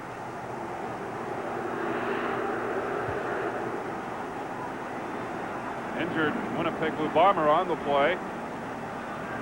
Haven't picked up his number as of yet.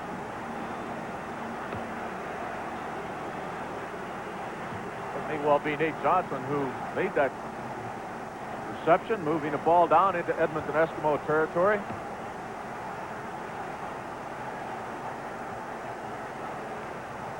There it is again.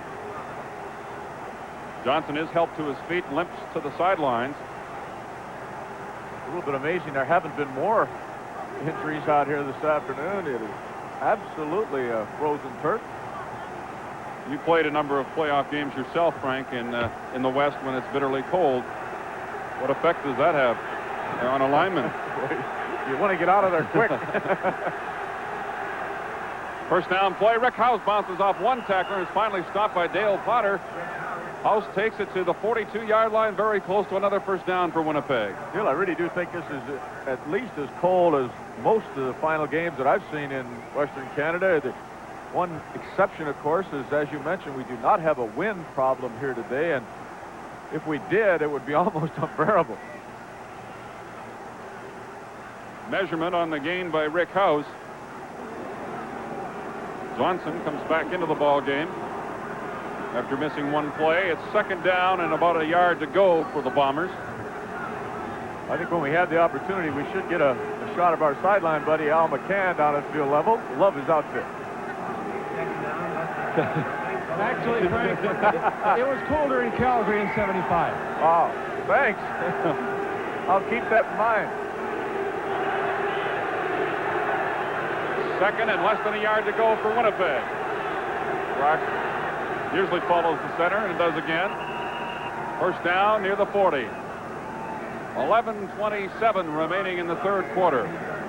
Bombers on the move. They trail by 8. Murphy and Johnson come back in.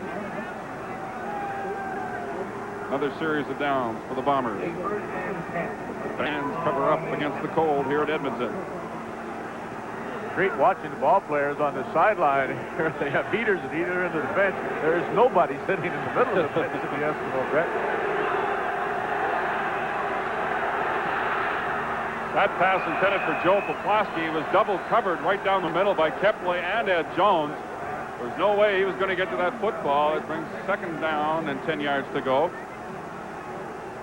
Good call by Winnipeg. Mike McLeod, the safety, number 18, coming on a blitz, but the Eskimos did a good job of pass defense. It'll be second and 10 now for Winnipeg Blue Bombers. 11 minutes remaining in the third quarter. 17-9, the Eskimos lead.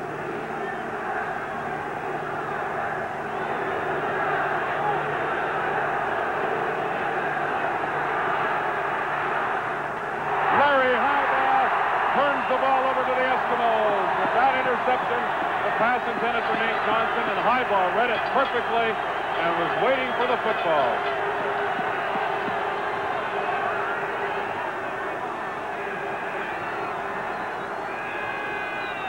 Murray just stepping in front of Johnson at exactly the right moment and picks off a very easy interception for the Edmonton Eskimos. The all-time interception leader in the CFL, Larry Highball. Turns the ball over to the Eskimos, first and 10 at their own 36-yard line.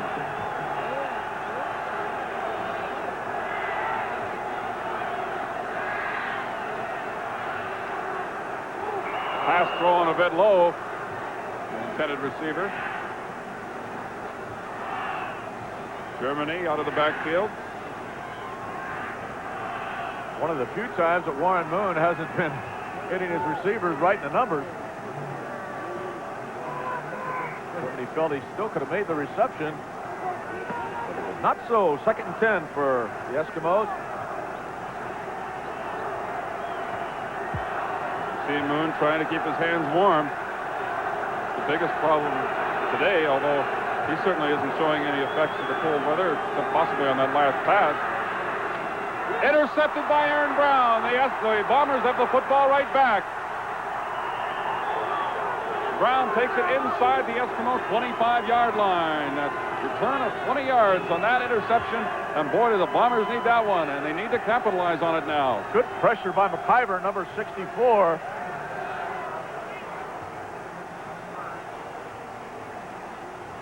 Pretty nice catch for a linebacker, wasn't it? Gives the ball over to the Winnipeg Blue Bombers with the score 17-9 in favor of the Eskimos. We'll be back in just a moment.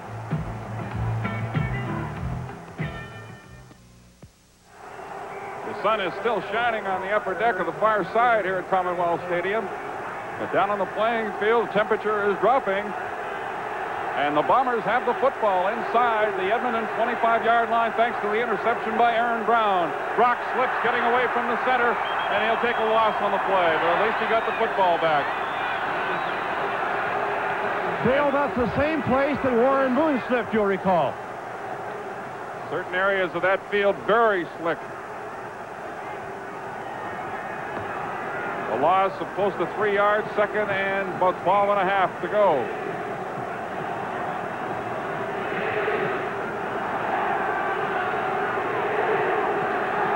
Both quarterbacks have thrown well over 200 yards here this afternoon. That's an amazing stat considering the conditions. Down the middle for Rick House, a little too far. A great try by Rick House. Boy, very, very close to 6 points for the Winnipeg Blue Bombers.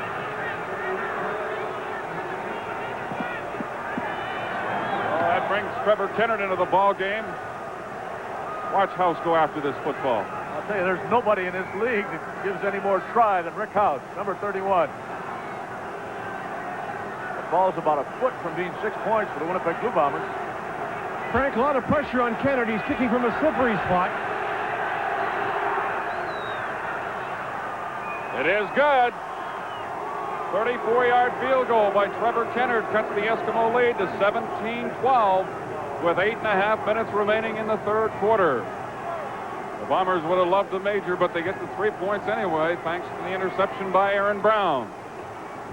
So now the Eskimos will take over the football at their own 35. 5 points separating these two teams.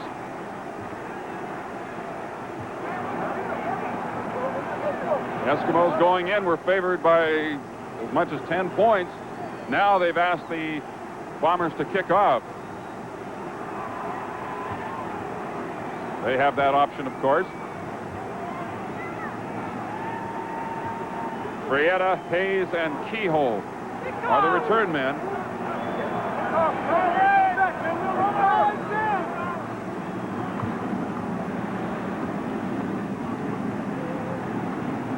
(17-9) was the score at halftime. The Bombers with that field goal cut it to 17-12.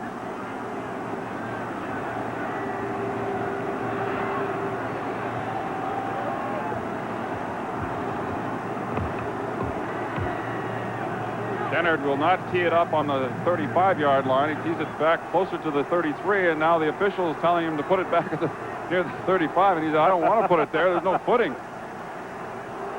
That's interesting. I've never seen that come up in a ball game before. He's trying to give the Eskimos a couple-yard advantage, and the officials are discussing it with him as to whether they'll allow it. As we mentioned before, right at the 35-yard lines, both ends of the field, is where there was a seam in the tarpaulin. And of course, with the heavy snow earlier this week, that snow is hard packed and very icy, and so they've allowed Kennard to tee it up back at the 33.5-yard line, so the footing will be a little bit better. Bounces to David Boone, and the big lineman's just making sure he's got possession of that football. It's a smart play by David Boone.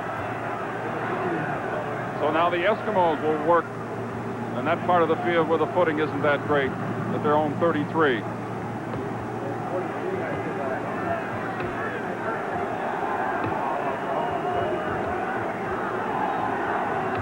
First and 10, Edmonton.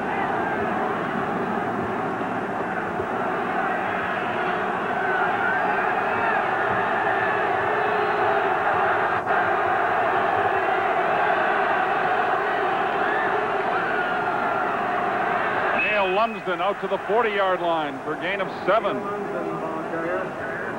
Go to the big bruising back here in the second half. Let them try and run over people. Running has not been a factor in this ball game by either of these football teams.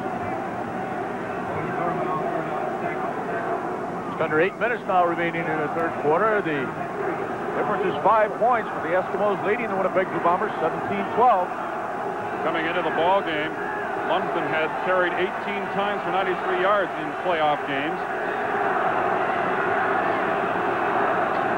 Second down, Moon slips a little bit, gets the pass away, he completes it for a first down. I believe it was Brian Fryer on the receiving end. Number 77 ends up with his 6th catch in the afternoon. Once again, Moon slipping on that very crusty part of this field and making the adjustment once again. Completed, and another first down for the Eskimos.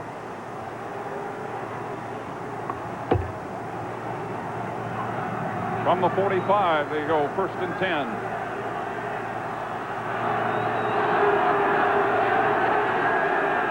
Nobody there. Moon has to take it off himself, and he's got a gain of 5 yards. A little mix-up in the backfield. Nobody to hand it off to. Second down and 5 from the 50. Moon can run it as well as anybody. Whole day like this, they don't want to see Warren running with the football that often.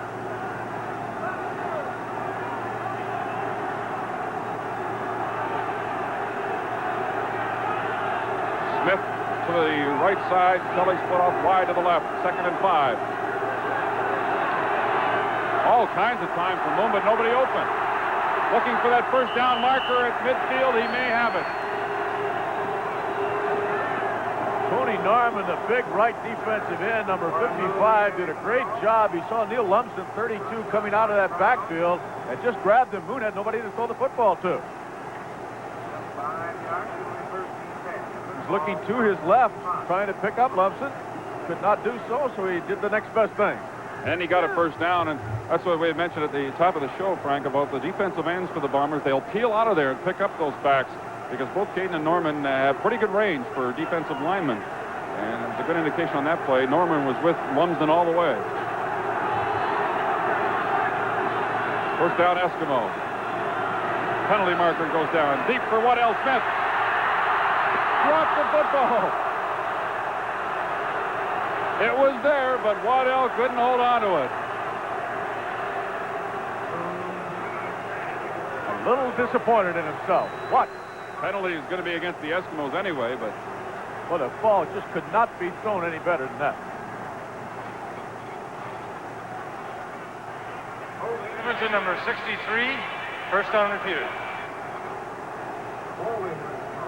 Poitier, the left offensive tackle, guilty of holding infraction. 5.5 minutes remaining in the third quarter. Eskimos lead at 17-12.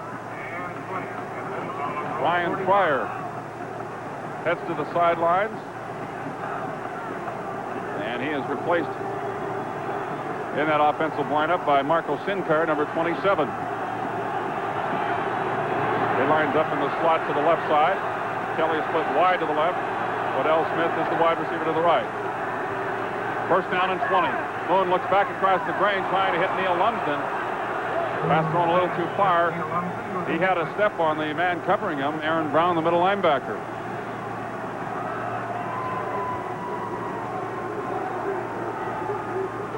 Second down and 20 from the 45-yard line.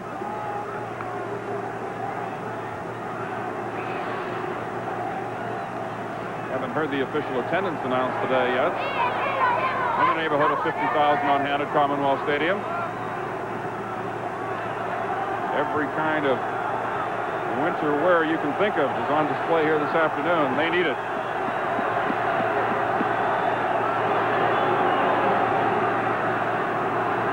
Moon, good protection. Now he's hit. This is he tried to throw the football. Pete Caton will get a sack back at the 38-yard line. Well, he just absolutely ran right over Warren Moon. Watch him come to the right side of your screen now. Caton number 53 that we talked about prior to the ball game. Second sack of this football game for Pete Caton. Moon having to take just a little too much time. Nobody open downfield. That brings up third down. And 27 yards to go. Hank Olisic to punt.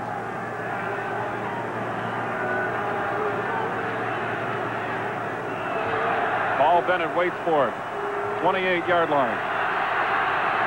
Penalty marker goes down.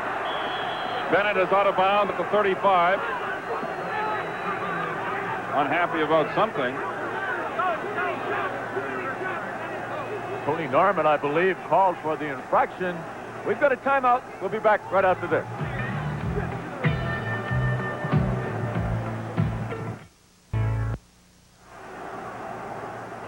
There's the last punt return by Paul Bennett. James Parker grabbing him up high and throwing him out of bounds. Bennett was a little upset with that. There's a penalty marker on the play. We still haven't had the official call. I think Bennett was looking for a face mask penalty against Parker.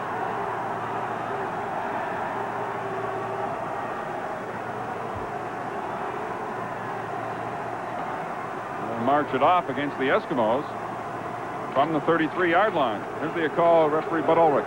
Here, foul. Unnecessary reference number 40, Emerson. Down. Well, Bennett got his way. Penalty goes against the Eskimos. You take another look at it. Parker called for unnecessary roughness. I don't know if it was a face mask call or not. The official did not signal that. But in any event, it is a first down for the Winnipeg Blue Bombers at their own 48-yard line. Bombers trailing by 5 here in the third quarter with 4 minutes to go.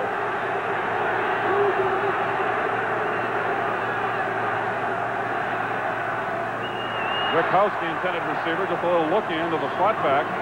Incomplete, second down and 10. Oh yeah? All right. There's always got to be one, I guess. But now we got two.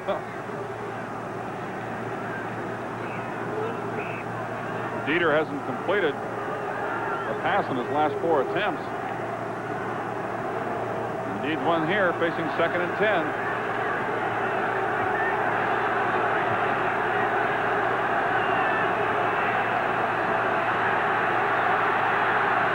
Looking for Poplawski. He's got him. Should be a first down at the Edmonton 51-yard line. Well, that ball seemed to take an awful long time to get out there to Poplawski, but got there before Gary Hayes did, so it's a Winnipeg first down. And they spotted right at the Eskimo 50.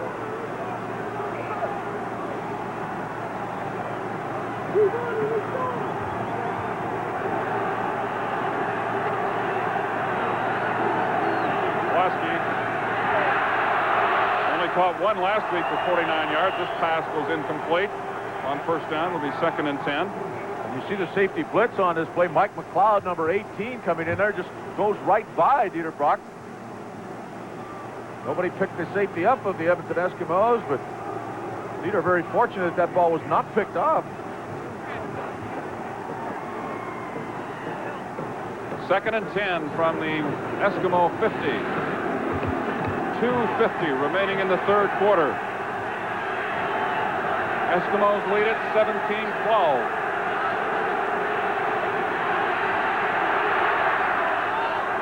Dieter Brock badly overthrown the intended receiver, James Murphy. Murphy wide open. And he was open. Dieter just didn't hit him with it. I think you'll be able to see this from the end zone camera, how wide open Murphy, number 21, is on this play. Very high ball, the closest defender, but he had him a good 5 yards, beaten deep. So on third down, Bob Cameron is in to punt. Hayes and Frieda are the deep end. Mike McLeod, short punt returner. From the 9-yard line, this is Jerry Hayes, number 28. Thrown out of bounds near the 20-yard line. Kick traveled 40 yards and a return of 10. The Eskimos will start. Now they spotted at the 18. 7-yard return. For Dale, prior to the game, I was talking to Warren Moon, and he was mentioning the hand problem of a quarterback using mitts and going to the hot air blowers, but the longer an offensive drive is sustained, the colder and more numb the fingers become. And I think that might have bothered Dieter Brock there.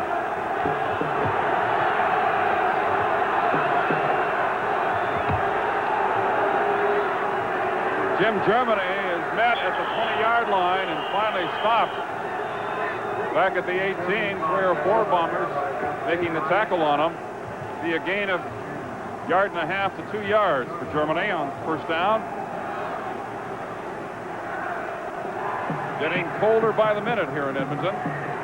Oh, don't tell me that. Worse.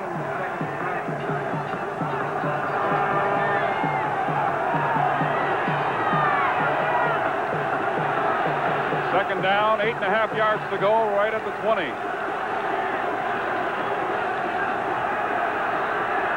Jim Germany was wide open, and the ball just went right through his arms. Couldn't have thrown the ball any better.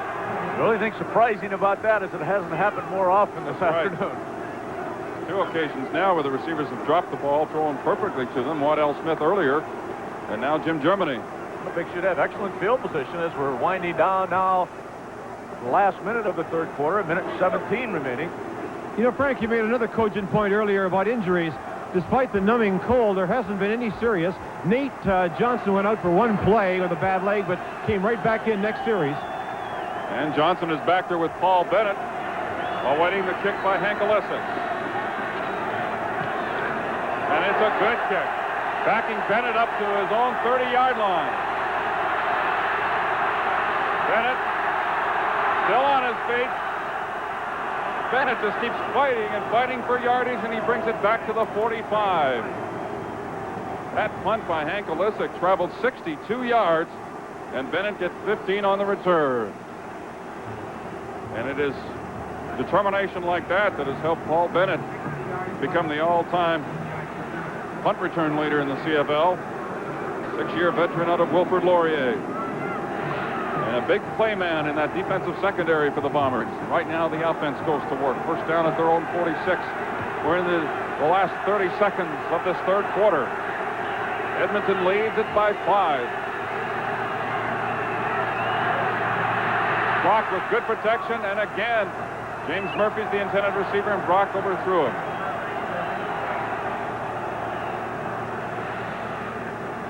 Stops the clock with 24 seconds to go in the third. 2nd and 10, Bombers from their own 46.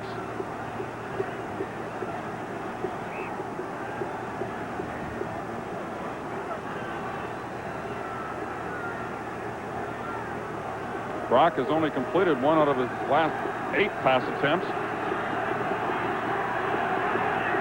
That's his running total so far in the ball game. Big pressure on Brock from Dave Bunnell, and he has a sack at the 36, a loss of 10 yards. Dave Bunnell leading the rush for the Edmonton Eskimos, and that'll bring up 3rd down as the gun sounds to end the 3rd quarter here at Commonwealth Stadium in Edmonton. Congratulations to Dave Bunnell as he heads to the bench. He did his job. It's a 17-12 ball game with the Eskimos leading it, and we'll be back with the last quarter in just a moment. Well, here we are at Commonwealth Stadium in Edmonton. It's the last game for Hugh Campbell as a coach here in this ballpark. And right now, his Eskimos lead it, and they're going to get the ball back. And a beautiful high kick from Bob Cameron. Frietta fumbles it. And he manages to get back on top of it at the 12-yard line. 53-yard punt that time by Bob Cameron. As we're just underway in the 4th quarter, the Eskimos lead it 17-12. Frietta having a bit of trouble with the footing there and couldn't get the handle on that ball in flight. 2 big receptions by Brian Kelly in the 2nd quarter of this ball game have been the difference so far. 1 for a touchdown, 1 down to the 2-yard line to set up Theo Lumsden's touchdown. 1st and 10 Edmonton inside their own 15. Good protection this time for Moon. Throwing for Tom Scott, broken up by Vernon Paul, number 54. A superb defensive play by the outside linebacker from the University of Prince Edward Island. Awful lot of time, though, Dale, as you mentioned, for Warren Moon to throw the football. That's just about how even this football game has been. The Eskimos with a slight advantage statistically and on the scoreboard, 17-12.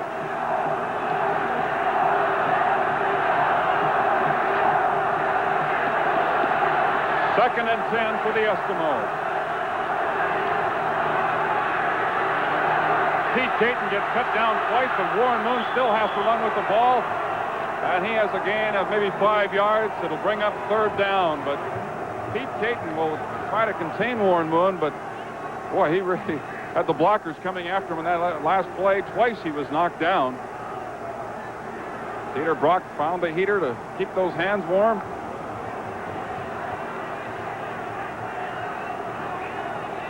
The Bombers should end up with very good field position after this punt by Hank Olisic. I don't believe that. I think it's colder. That was the temperature at game time, and it sure feels a lot colder than that now.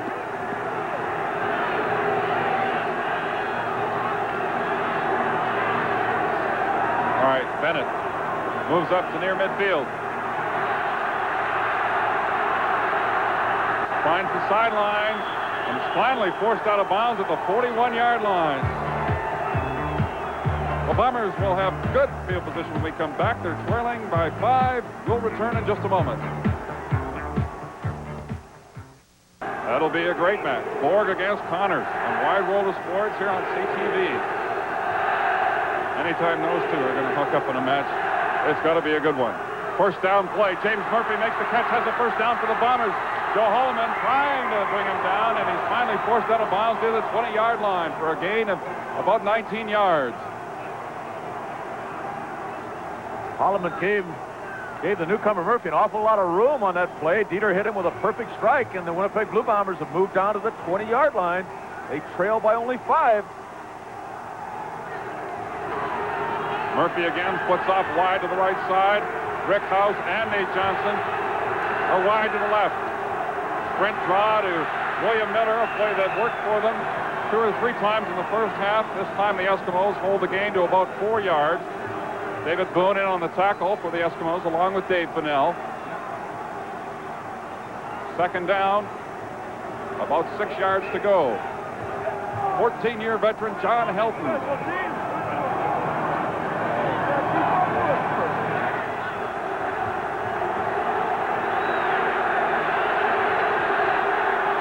Second down for the Bombers. Brock taking a lot of time, dumps it off to Poplawski. Inside the 10, he's to the 2-yard line. Brock did a super job of getting rid of that football. Poplawski was there waiting for it. Poplawski is injured.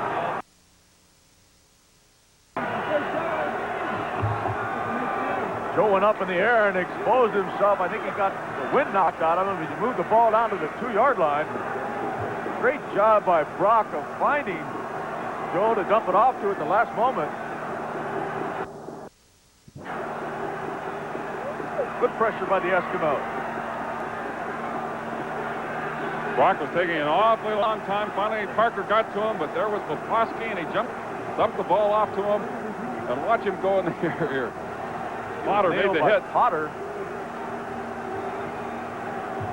Good job of adjustment by Dieter, obviously looking to his right side. All of a sudden, he's under attack and dumps the ball off to Poplawski, who is still down on the field. Ball will be at just about the 2-yard line of the Edmonton Eskimos. Poplawski, a native of Edmonton, back on his feet. Went to the University of Alberta. 5-year veteran in Winnipeg. He'll be replaced for at least one play. First and goal from the 2-yard line. If the Bombers can punch it in here, they'll take the lead.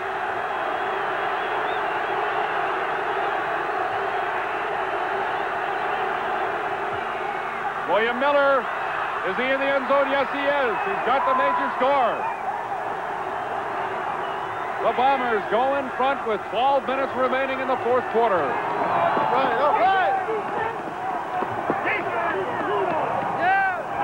Well, what a perfect way to end the playoffs in the Western Division of the Canadian Football League. If the Eskimos are to win their 5th consecutive title and go on to the Grey Cup, they're going to have to come from behind. William Miller taking it into the end zone, and that puts the Bombers up by 1. Trevor Kennard will now try to make a 2-point lead for Winnipeg.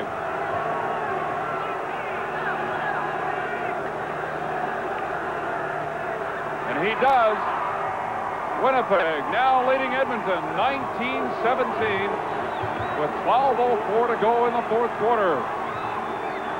The winner of this game goes to Toronto next Sunday to meet the Argos in Grey Cup 82. 41-yard drive.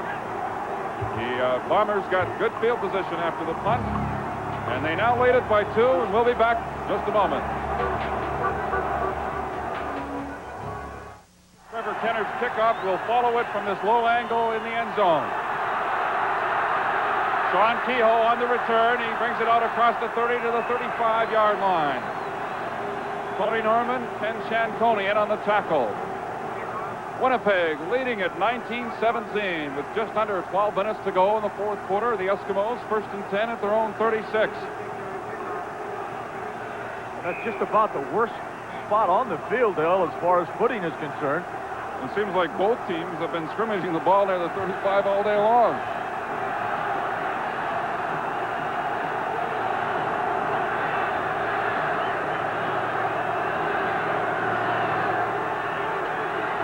Boone gets out of there. Got a first down and more. Boone is out to the 54-yard line.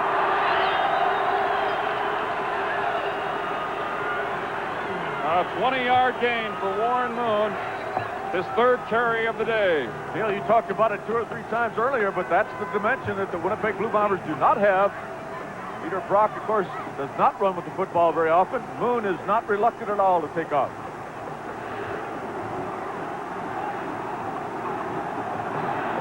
Waddell Smith wide to the right. Kelly split off to the left side. First and 10, Edmonton from their 54.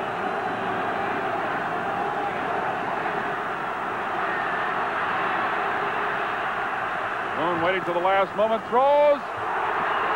It was intercepted, and Charles Williams gives the ball back to the Bombers, but there's a penalty down. Warren Moon got hit late.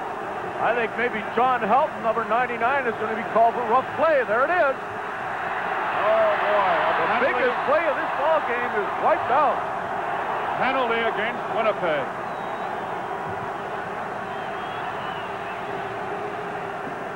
I believe it was Helton, number 99. That's who it was. Warren waited right to the last second to get rid of it. Charles Williams did a great job of staying in bounds. Oh, unnecessary roughness, 99 Winnipeg. But the penalty wipes out the interception. What a tremendous break for the Eskimos. Reggie Pearson knocking that football up in the air. John Helton, one of the most critical penalties ever for the 14-year veteran. A first down for the Eskimos at the Winnipeg 40-yard line.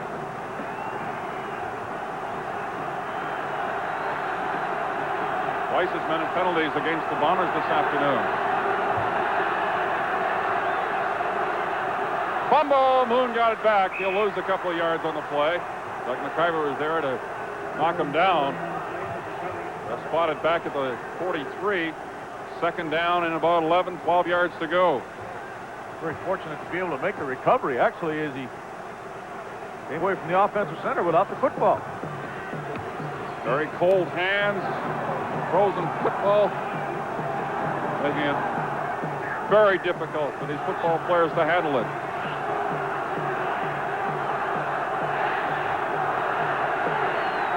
Second and 12.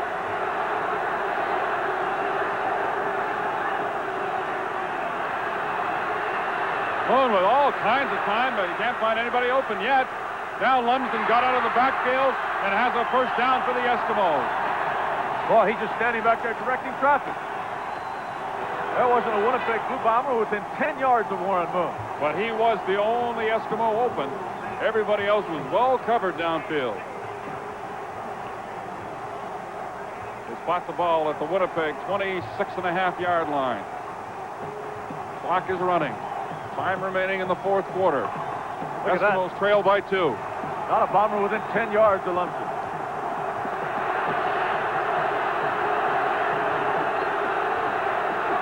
Cutler warming up on the sideline. Lumsden again breaks through. Lumsden's to the 10-yard line. 16-yard gain by Neil Lumsden. Vernon Ball, the linebacker of the Winnipeg Blue Bombers, was pointing to a flag he thought was down on the field against the Edmonton Eskimos, but it's not to be so. It is a first down for Edmonton at the Winnipeg 10-yard line. 8 minutes, 40 seconds, as you see.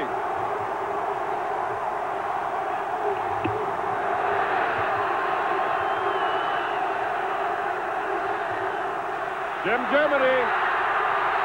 He's to the 2-yard line. Vernon Paul made the tackle, helped out by Aaron Brown. That first down was just outside of the 10-yard line, so the Eskimos can pick up a first down without scoring. That gain was about 7.5 yards by Jim Germany. Fire and Smith come out of the ball game. Extra blocking goes in in the form of Mark DeBries, number 79, a rookie inside receiver with the Eskimos. It is 19-17, Winnipeg leading. Second down for the Eskimos. Germany, touchdown.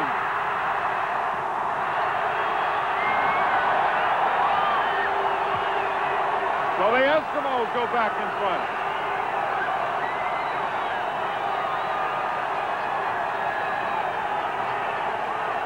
That is Germany's 4th playoff touchdown. What a tremendous drive by the Edmonton Eskimos, but don't forget an interception wiped out by a roughing call on John Helton hitting Warren Moon late. That kept this drive alive. Eskimos got the ball after the kickoff at their own 35-yard line and moved it in for the major score. Dave Cutler converts it.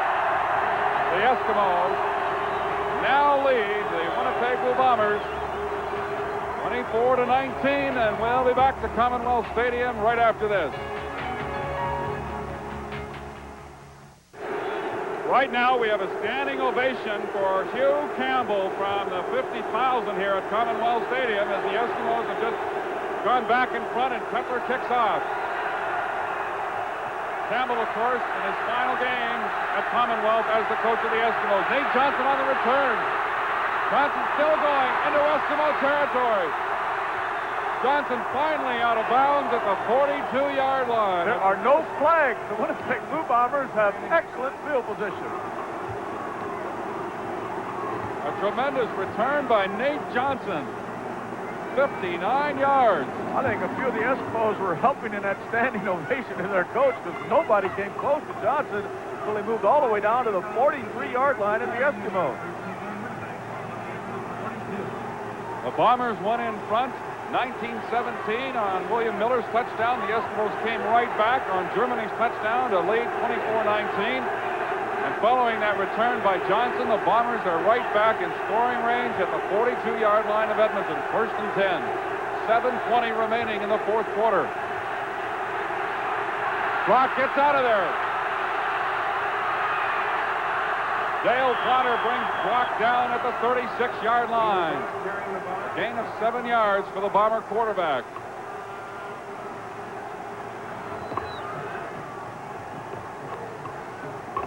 Winnipeg Blue Bombers doing a good job on James Parkey. And watch Rick House, number 31, just at the corner at the bottom of your screen there, steps back and stays in on pass protection to try and pick up the great linebacker of the Eskimos.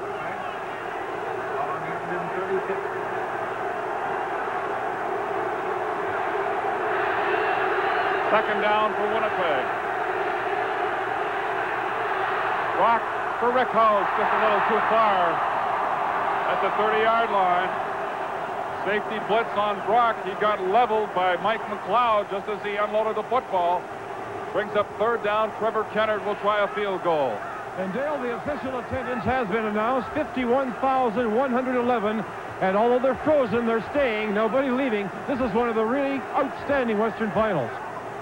It's everything I think we expected it to be between these two ball clubs.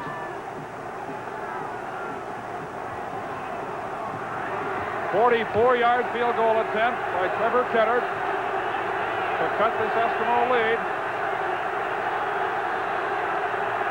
Brock doing the holding. There's the kick. It is wide to the left. Larry Highbaugh in the end zone. Trevor Kennard very disappointed. He has not had a particularly good year.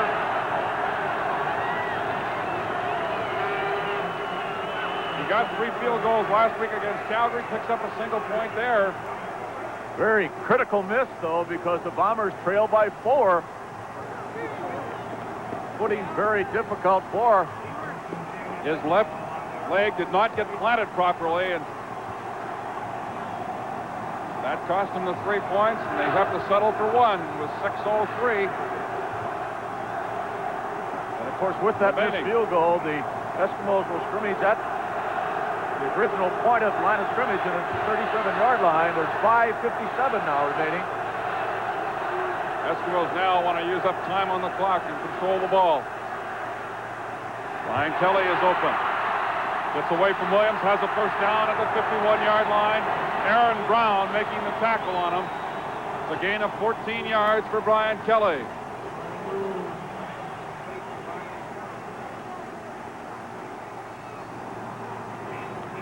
Five and a half minutes remaining in the fourth quarter. Eskimos leading it 24-20. Hoping to go to the Grey Cup for the 6th consecutive year. The Bombers, of course, haven't been there since 1965. They got to stop the Eskimos, get that ball back.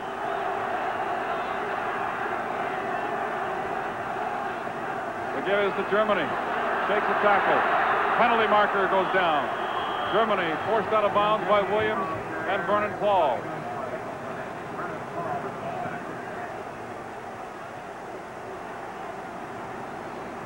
like this will go against the Eskimos. It's a flip against Edmonton. Defensive captain John Helton of the Bombers has accepted the penalty against the Eskimos. What a costly penalty that was that John took a few moments ago that kept an Edmonton drive going.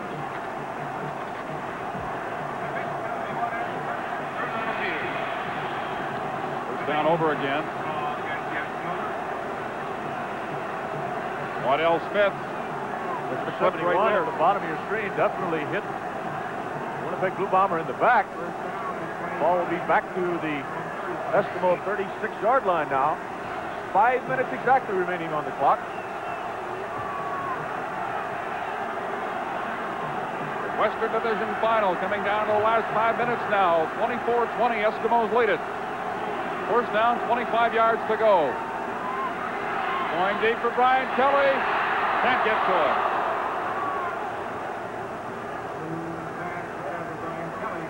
Well, you can't accuse the Eskimos of sitting on his lead. They put the ball in the air every play. Not the Eskimo style to sit on a lead at all. They play a wide open offensive game. 2nd and 25.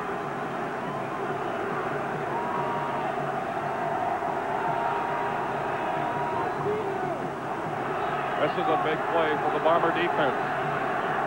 They can hold them here and get that ball back.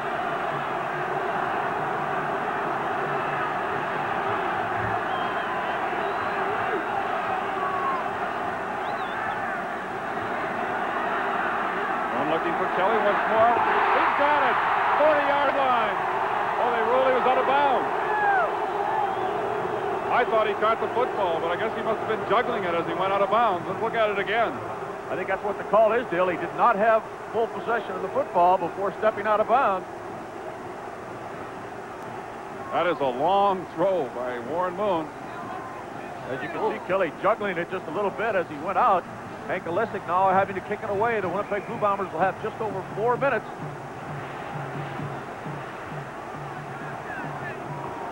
Bennett and Johnson back deep.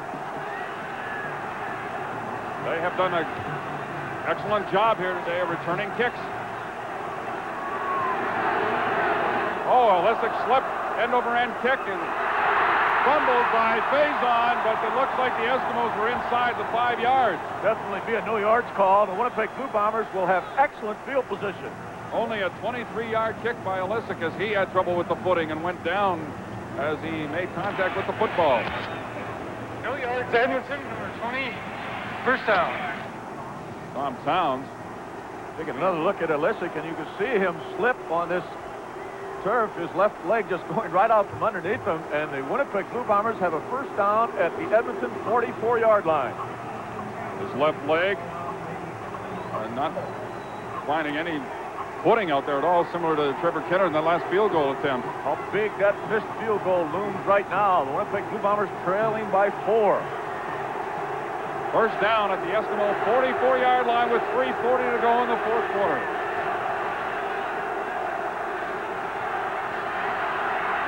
William Miller sneaking out of the backfield. Gets close to the first down at the 35-yard line.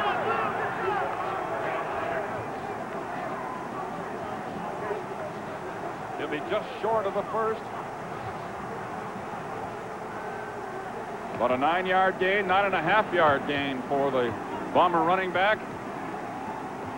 Helton, Milson, Jones come into the ball game. Extra blocking for Winnipeg. 3:26 remains.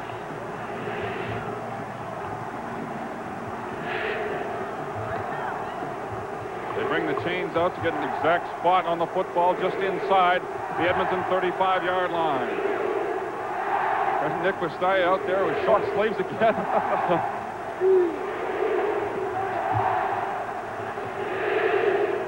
Eskimos leading by 4. The winner goes to Toronto next week for the Grey Cup against the Argonauts.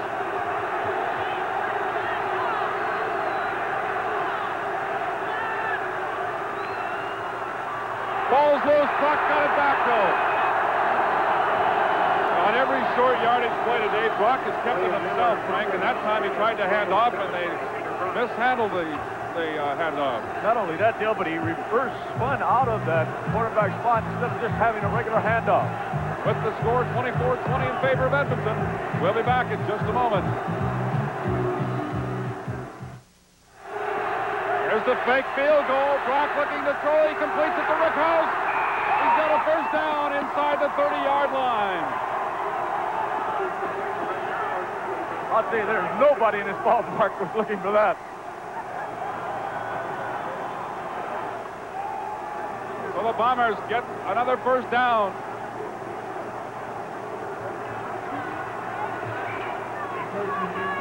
Seven-yard gain. Rick House on the pass from Dieter Brock. The fake field goal. 2:50 remaining. 24-20. Eskimos leading. Blitz on Brock. Throws for Rick House. He can't get towards the 20-yard line. He's second down and 10. Safety blitz again. Mike McLeod, number 18, and House slipped and fell trying to run that pattern. Clock never started on that play. Still 2:50 remaining. I think Winnipeg will accept that. that. Yeah, they like that. Second down and 10. The ball is at the Edmonton 29. 51,000 at Commonwealth Stadium. Swings it out to William Miller. He'll lose yards. Edmonton's defense comes up big. Miller is back at the 35-yard line for a loss of 6. It's third down. Just a great read by David Boone, 64, the left defensive end. See the disappointment with Ray Yock now. Kennard's back into the ball game, and they've already used their fake field goal. I don't think they'll try it again. 42-yard field goal attempt. 2.5 minutes to go. Kennard missed another one. Larry Highbaugh. Kennard got downfield and almost got on that football in the end zone. That might be a touchdown. The penalty flag went down, but don't worry about that because that was Kennard who got down there, and he almost came up with that football. What a great job of hustling down there by Trevor Kennard. Watch him, he almost scored.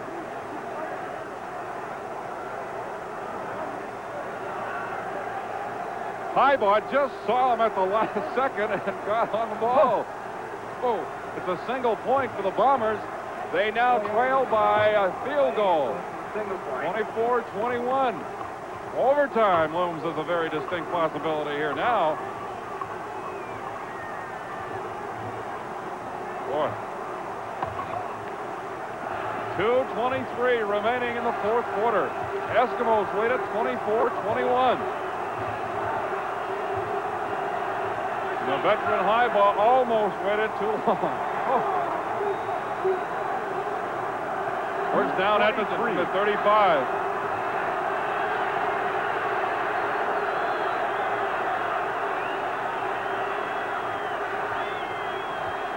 Germany has a gain of a couple.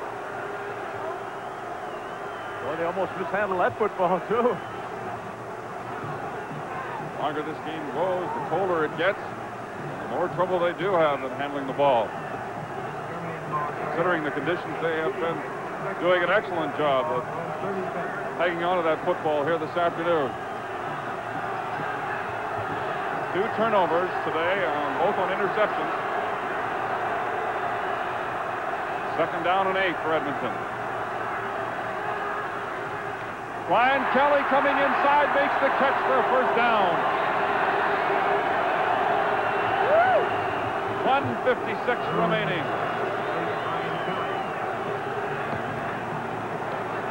This may be the biggest first down of this entire football game. See a little crossing pattern there by Brian Fryer and Kelly. 1:54 now remains.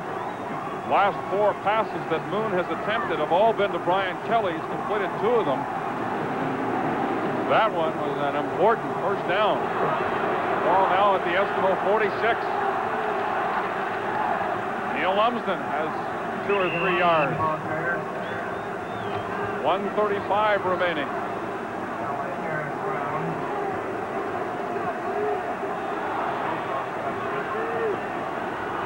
Second down and 7. Eskimos trying to control the ball and eat up the time remaining. 1.5 minutes to go.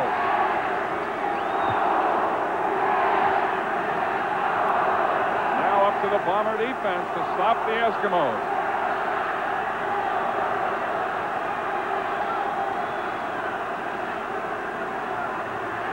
Moon with good protection. Fire is open.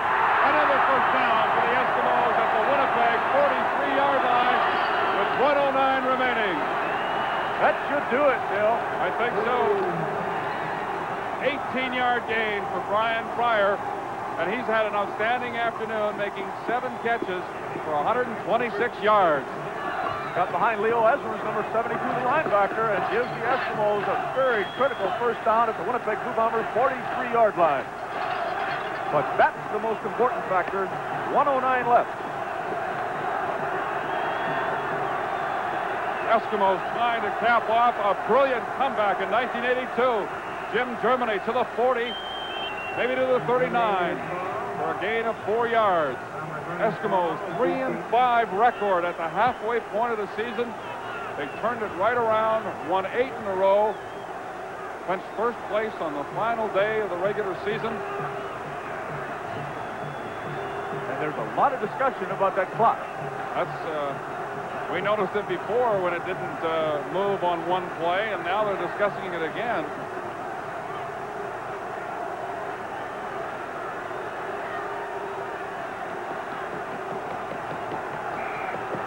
All right, now the clock is running. 24-21 the score. Edmonton leading Winnipeg into the last minute of the fourth quarter. Moon asking for the crowd to quiet down some. Second down and 6 yards to go. Draw play to Germany. He has stopped right at the line of scrimmage. So now, third down. And 42 seconds remaining.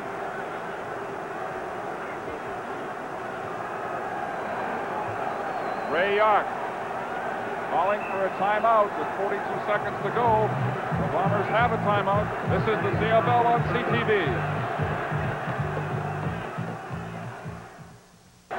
Third down, 6 yards to go for the Eskimos. The ball at the Winnipeg 39-yard line, 42 seconds remaining in the fourth quarter.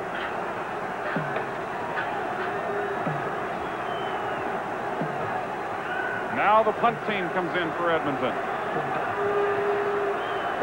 If Alyssa can get it into the end zone for a single point, that'll give the Eskimos a 4-point lead. Paul Bennett is the only man back deep. They will, well, now they send Wiley Turner back.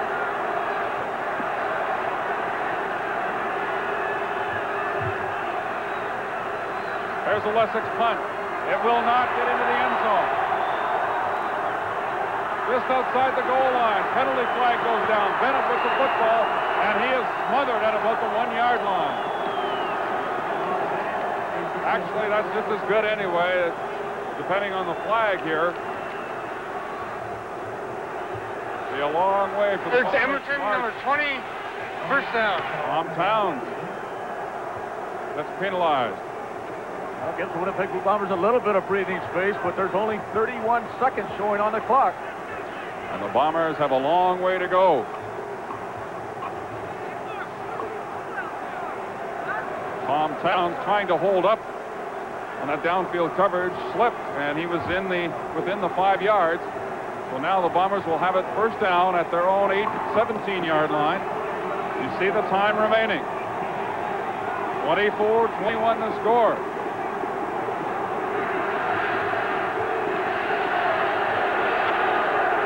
Brock sends Murphy wide to the right side, Nate Johnson to the left. Murphy out across the 25 to about the 27-yard line. He'll be a yard short of the first down. 24 seconds left.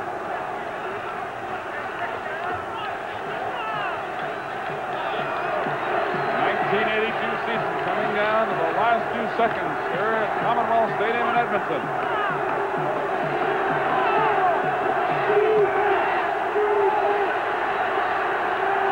Brock looking for Murphy. He's got him. First down, Winnipeg. He's out to the 49, 50-yard line. 17 seconds remaining. They only need to gain about 15 more yards, and they would have a shot at a tying field goal. I think it'd only be fitting to give Trevor Kenner one more shot at it because he's had some tough luck here this afternoon. Injured ball player, Dan Huckluck, as you look at Kenner. He may be called upon here. The Bombers can get a few more yards. I don't know if we can stay thawed out enough for overtime, Bill. Brock just getting rid of that football in time, and Murphy worked himself into the open. Kepley and Holloman making the tackles. It was a big first down and a gain of 18 yards. Boy, next Sunday, the Argonauts are the home team for Grey Cup 82. And CTV will be there to bring you all the action starting at 11:30 Eastern Time next Sunday. Clock is running now. Brock, everybody blitzing. Goes incomplete. 7 seconds left.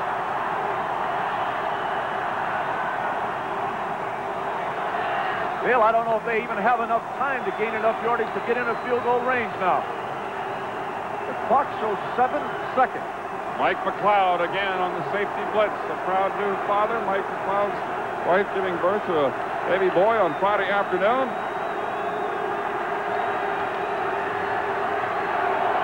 Ray York's coaching career in the CFL, 7 seconds away from being over. The Bombers have to do it here. Brock looking for Johnson. Knocked away by McLeod at the 35-yard line. Time has run out. The Eskimos will go to the Grey Cup again to play the Argonauts. A tremendous comeback in 1982 by the Edmonton Eskimos. In last place halfway through the season at a 3-5 record. Won 8 in a row to finish the regular season at 11-5. And now have won the West again for the 6th consecutive year. 24-21 over the Winnipeg Blue Bombers, and Hugh Campbell and the Eskimos will be going to Toronto. Number 1 in the West again. Bill, I don't know if the Grey Cup can top this. I don't know, boy. But it'll be a good one with the Argonauts in it. You see a dejected Dieter Brock heading to the locker room.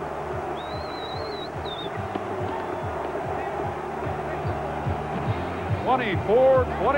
The Eskimos win it. The CFL on CTV will continue in just a moment.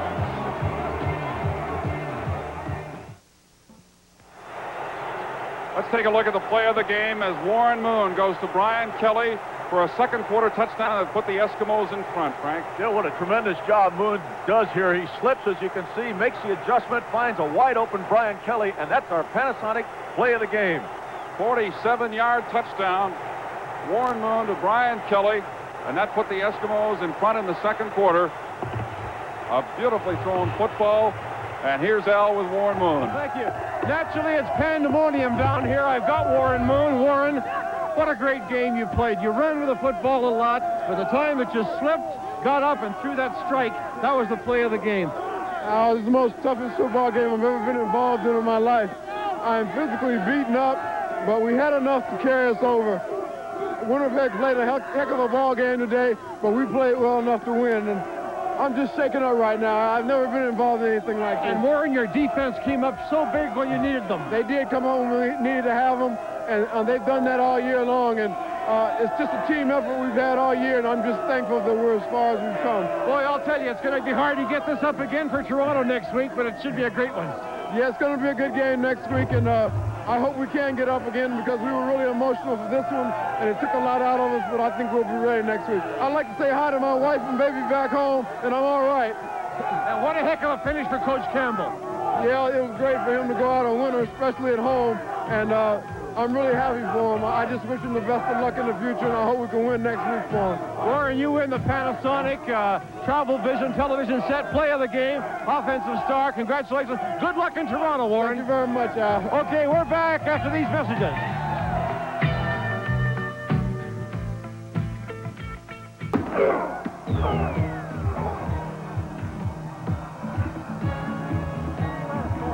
Offensive and defensive game stars.